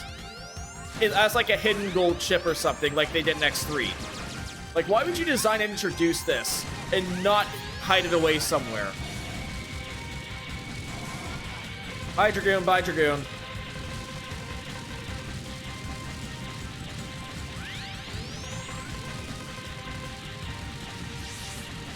Yeah, no, I still don't get it. this I think is legitimately, even though it's just an improved version of the 4th armor, I legitimately think it's the best version of, like, any armor design X has ever had.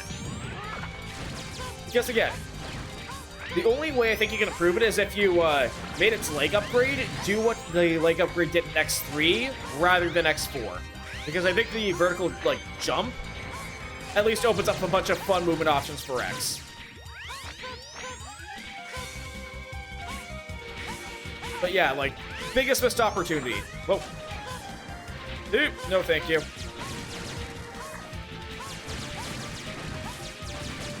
So yeah, we're gonna be going through a lot of, whoa. We're gonna be going through Web Spider stage a lot. Unfortunately, I have to do some replay. You know what? Extra life. This is worth it. There we go. Again, I also do like X's coloration here. Like, purple on the blue, it's neat. I think it's actually a really good... I think this is a really good color scheme for X. Just subtle enough that, you know, there's a difference, but still fairly visually unique.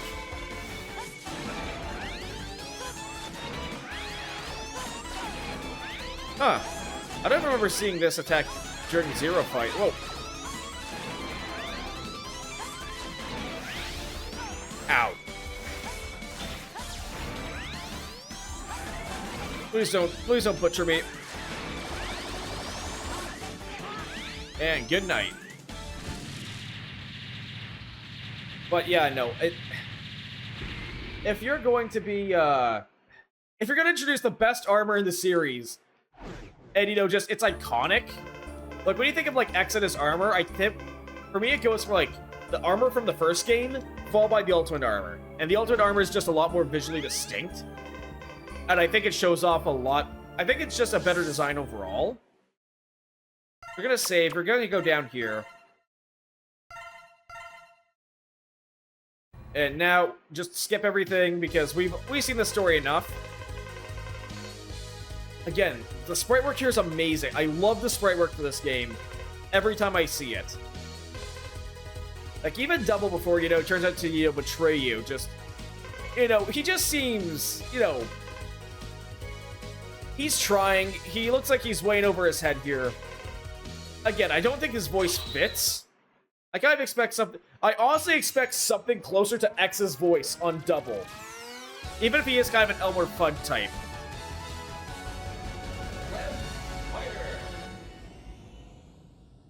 But, yeah, no, it's just... I don't get why the Ultimate Armor was never, like, an official upgrade in any of the games. At least the ones I played. Oh, you know what? Here's a more of a deep cut. So, I'm planning on streaming this at some point. It's probably not going to be for a while. Like, a long while, until I sort something out on my setup. But if there's one game I actually want to play, it is the Megaman X RPG. Megaman X Command Mission. And Command Mission had its own take on the Ultimate Armor, but it is so different compared to what we get. X, you finally arrived. This capsule contains the sealed secret parts for the Ultimate Armor. When you execute the Nova Strike, the wings will open, and you can execute the invincible body crash attack. However, this armor is not completed yet, and your safety is not assured. If this is acceptable to you, enter now. But what we get out of this is the best armor design I think the series ever got. So what this thing does is that it has, like, the 4th armor's abilities. You know, the jet boots, the armor, and it has the other charge shot that I did not use throughout the series here. And just to, like, show off, like, how brutal this is. Yeah, that plasma stick just shreds things. Like, I'd argue a lot more than the 4 charge shot. Even though the other gauntlet, Buster kind of clashes a bit more. But that's not the main reason to use this. This is. Yeah, you get an unlimited Nova Strike that, you know, covers more distance. Oh shit! Oh shit! Oh shit! It killed! Ah!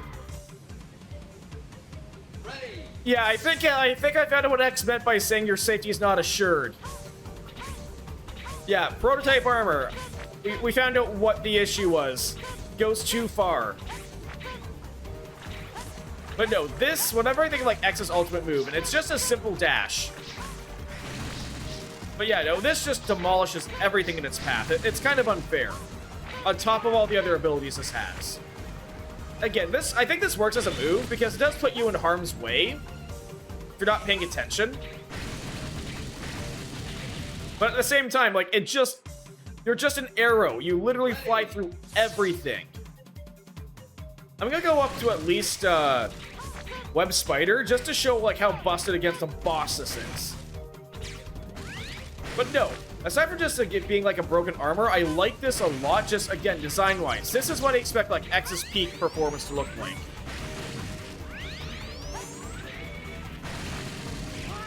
Again, I feel like this is also, like, fair, though, because for, like, an ultimate move, like, the charge shot was more efficient for taking care of that than the Nova Strike. And it's, yeah, still the Nova Strike. But at the same time, it's a risk. You can't just spam it and, you know, expect to live. Because, again, you can do what I just did and just fall into a cliff. So, again, I say for, like, you know, a hidden, like, post-game bonus, it's overpowered, sure, but it's, like, a balanced overpowered. Like, it doesn't break the game, it just lets you bend it over its knee a bit. Because, like, stage hazards become less of an issue. You just keep doing this. You cover a lot of time. And you still get all the other upgrades, at least in terms of, like, weapons and armor. So I just want to show off, one, how good this charge shot is against bosses, and two, just how powerful the Nova Strike is, because it's actually nutty. I so wish, if this series ever, if this series ever, like, does a cap off. Okay, didn't do as much damage as I remember from the plasma, but still a very good, sizable hit. Yeah, it's still, I'd say, a good sizable amount of damage for this Buster type. Nova Strike. Nova Strike. Yeah, no, just doesn't really one-shot, but it just keeps going.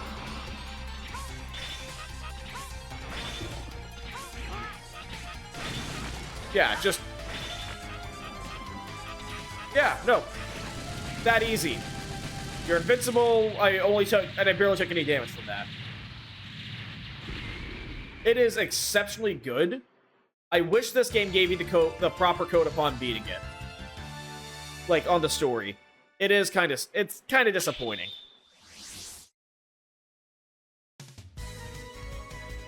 So with that, I'm going to save, and now I'm going to then show up the other secret that we got. We're going to return to the title, because not only does X get an upgrade, so does Zero. So according to this, according to the guide, I have to clue up here because I don't have the code, but I want to show off what's in here. So for Zero, highlight Zero, then hold the C button, right arrow 6 times. 1, 2, 3, 4, 5, 6. Okay, release C, hold the A button till the game starts, and press space. So I'm going to be holding this for a while.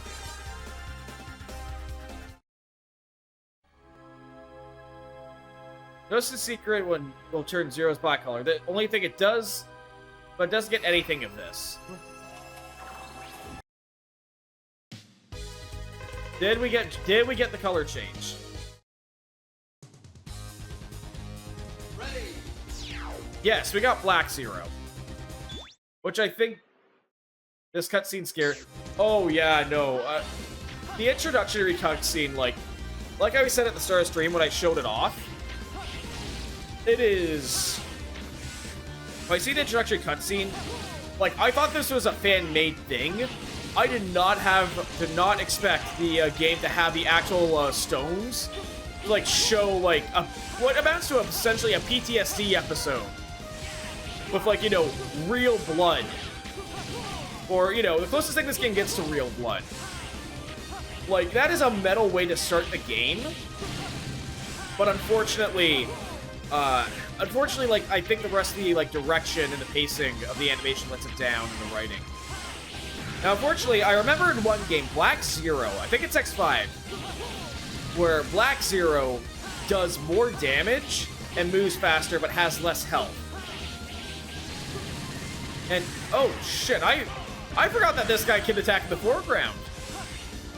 But yeah, I believe this color scheme is based off of, Zero's, I believe this color scheme is based off of Zero's appearance in Megaman X2, at least the fake Zero. And I'm not gonna lie, the black Zero with like the red dash, I know I'm not a huge fan of like black on red generally, but I'm not a fan of black on red generally, but I think it works. I think Zero's now like silver blonde hair makes it pop a bit. Unfortunately, Zero doesn't like change in like, you know, his portrait, but it's a minor thing. And like I said, as a guy who's a sucker for palette swaps, this is like my ideal of a reward. I know, I wish... I know. The game was all like hard full on space as it is, and I'm glad we got these bonuses. I know, I think it'd be fun if there was like another code that like gave all the other characters like either like a costume or a palette swap in Zero's story. You know, just to see what the differences are.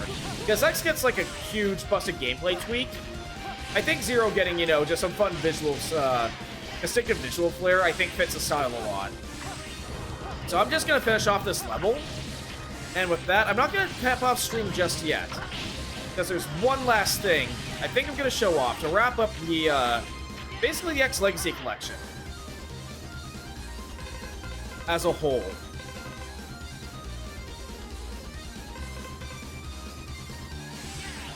Because I think that, you know, after playing through, like, X1 to 4 through this, on this collection, I think it's worth it. I think it'll be worth it to try this out.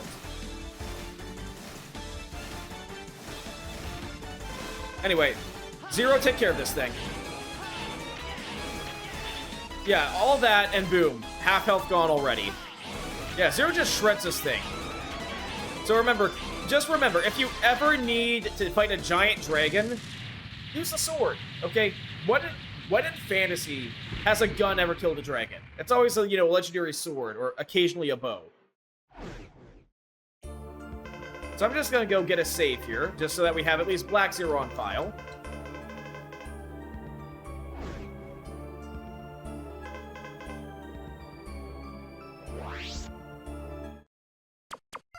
Save, data 4, and we get Black Zero.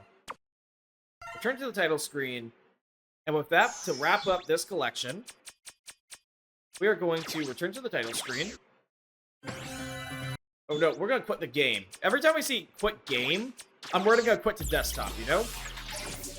So this is the version of the game I've been playing, the X Legacy Collection. And honestly, this is a very good port. My only, like, minor complaint about, is honestly that the X3 port is based on the Super Nintendo version. I grew up with the PS3 version, so for me, like, the audio... it's fun listening to the differences in audio and how the themes differentiate from each other. I kind of like how this version, at least the SNES version, tells you what's going on. You have more of a story.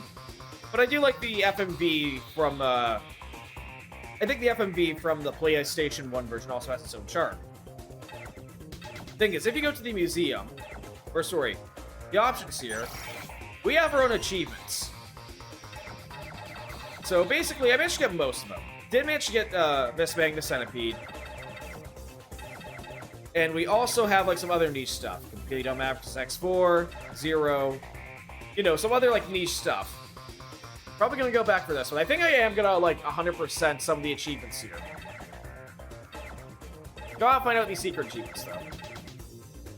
But one of them is we have to blast through the mystery of the staff credits and return to the future. I have no idea what this means. So we're gonna go through the credits and just see if we can find something here. But no, this is a very good port, and I'm very happy with how this turned out. Like, for anyone who doesn't have an original copy, I think this would be the best way to play it this day and age. So we are going to go to the credits. Okay, so X can move here. So if there's one other thing that this version of the series has, and I really do want to do this, is that there is the Megaman X Challenge, where basically they let you fight the Mavericks in teams of, basically teams of 2 at a time. Oh, okay. So, the trigger button here, at X6, X gets a sword. So, at least I have that option. Just for those of you who, you know, don't know what's going on. But no, like, I always love destructible credits. Like, I love in, like, earlier Smash games where the credits were, like, you know, a shmup. I think Melee kind of did it the best. But still pretty good. Anything out this way? No. Oh, that was something. But no, this is a very good port. Oh, hey, concept art.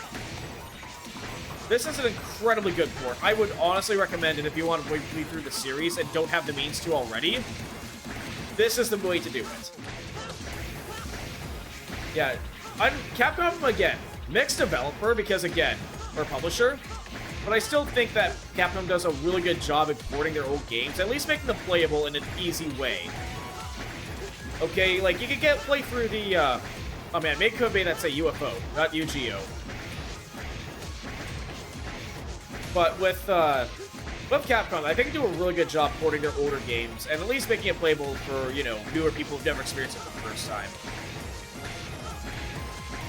So, again, just, it's good. I've been really enjoying this. Undertale has credit attack. Yes, it does. I haven't touched Undertale. I haven't touched Undertale in 10 years. A part of me wants to replay it, just to see if it holds up still. Especially with Deltarune completed, I just want to get another fix. I may actually do that, because I do remember it having credit destruction, now they bring it up. But yeah, I want to save that game, maybe next year. Maybe next year for its 10-year anniversary. I'll, Hi. I think next year for its 10th year anniversary, I might replay Undertale.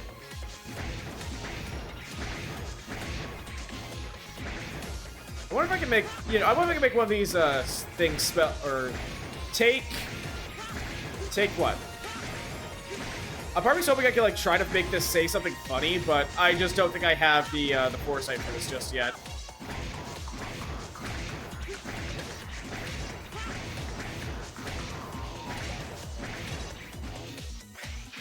M2:8 LTD. Okay, I think maybe sometime next year I'll replay Undertale just to see how well it hold that button for all that time. You know, maybe talk about, like, you know, I think I had a more unorthodox experience with it than most. And we'll see at that point. Bacon. Man, I love looking, if there's one thing I like doing, like, whenever I go to the theaters, I always like watching the movies and just try to pick out and stick one name from the end credits, just to say, yeah, I see you. I see you, A.O. Suzuki, business strategy analyst. But, yeah, looking back on the X series as a whole, it was fun to replay this game. The series, it was. I think Max H.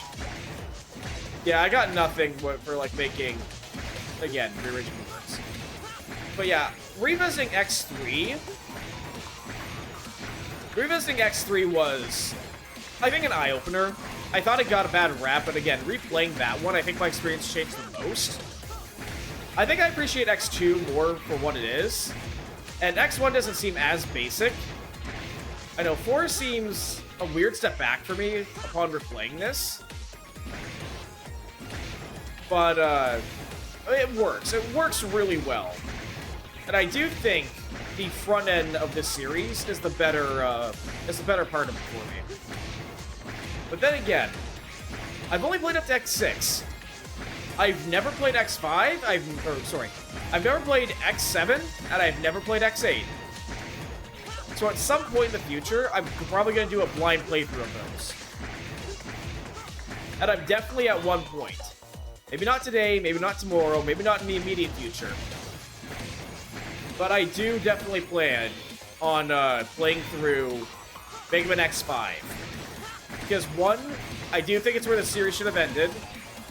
And two, as baffling as design decisions as it made, I can appreciate for how risky of a play it made. And I do think it's a really good way that should have wrapped up the series.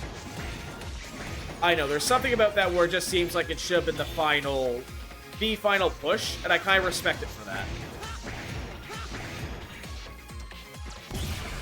What future? Oh, okay. We get a hidden song. Okay, so we get an actual song for this.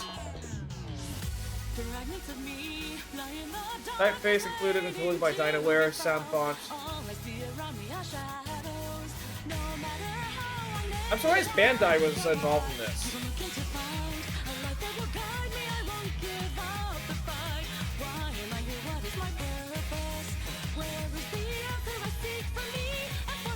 But yeah, I think this is this credit I think is like the good part to end it off. I did like going through the X series. Oh no, X is here, I can't destroy anymore! No! Ah! Let me destroy the credits! It isn't anti-intellectualism. It's just fun.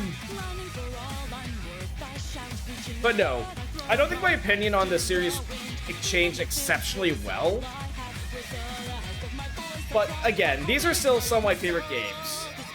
Very, like, they would definitely crack my top 100. I don't know where.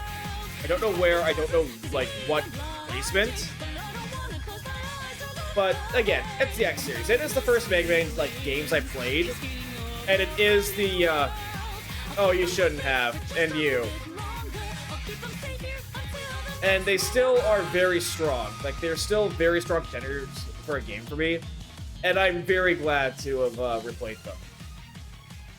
With, I don't decide to re-examine 2, 4, and 3. Especially 3. My opinion on that one, I think, has changed over time. But this was an amazing port. Okay, this is a good thank you for playing. Okay, normally you find, like, thank you for playing, like, pictures and logos kind of cheesy sometimes, but this one's nice. This is some good art. Look, they even have, like, you know, Sigma's dog playing with, like, you know, some of the mini-bosses from X1. This is good art. Yeah. Megaman X looks like... He really does. He really does. It's definitely more of a, yeah, definitely harkening back to that. I like this. I actually really like this piece. But with that, like, some other things like to show off here. I mean, I'm glad that this game also, like, hints at, like, some of the other achievements you can do. But on my own time, I'll probably try to mop up some of this on my own time. One other thing I will tease. The X Hunter Challenge, once I finish off, like, the main series, I'm going to be doing the X Hunter Challenge. I'm going to be doing that on stream. But that's not going to be for a long while. Oh, hey, even the, oh, no, I thought this was a unlock for using, for just getting the ultimate armor. But no, just some other thing to show off that I really, just since we're here. Day of Sigma. Basically, X had a remaster for, ended up getting a remaster on the PSP and had, like, a full CGI remake, or animated cutscene for the opening. I'm not going to play it on stream, mostly for the interest of time, and I don't think I can really add much to it without, you know, taking away from it. If you ever get the chance, and you enjoyed X1, play the Day of Sigma, or watch this, Google it. If you happen to own this Legacy Collection, I'd say it's generally worth the watch, because I do think it improves, like, Mega Man X1. This is, yeah, I would recommend watching this. But with that was Megaman X 1 through 4. And I think I'm going to move over to the other screen. So yeah, no. This was fun. This was a really enjoyable... This was a really, really enjoyable, like, time. Like, to go trip down memory lane, you know, basically everything that I, you know, I managed to go through, at least in this short time. Mario 64 ending music, yes. I'm sorry, there's few games I think that have good ending music, or that have, like, really good ending music. I gotta go with Mario 64. It's just so good. But no, I pretty much said everything I think I had to say with the X series at this point. It was really, really fun to replay this, especially for, like, a bunch of quicker, shorter games after Mass Effect and Deltarune. But, yeah, no, it was nice. Sit back, take a trip down, characters I really enjoy. And again, for a game I, like, played as, like, a kid and young teenager, they still really stick out for me. And I don't think there's quite been anything that quite scratches the itch for Mega Man X. I might not go back to it and play it, like, yearly, but this is, like, a game I will, like, these are a game I will normally pop in every once in a while, just, you know, blitz through it. But with that being said, for all those of you who popped in, said hi, sat back, said nothing, chatted, didn't chat, thank you so much for watching. Unfortunately, for the rest of the month, streaming's gonna be a little touch and go. Mostly just has some other stuff going on, you know, in the middle of nowhere space I got to attend to. So, if you're gonna look forward to streams, look for them closer to the end of the month, if anything. I might be able to squeeze in 1 or 2 more in the more immediate future, but I can't promise anything. Again, for those who popped in, thank you so much for watching, and until next time, ciao!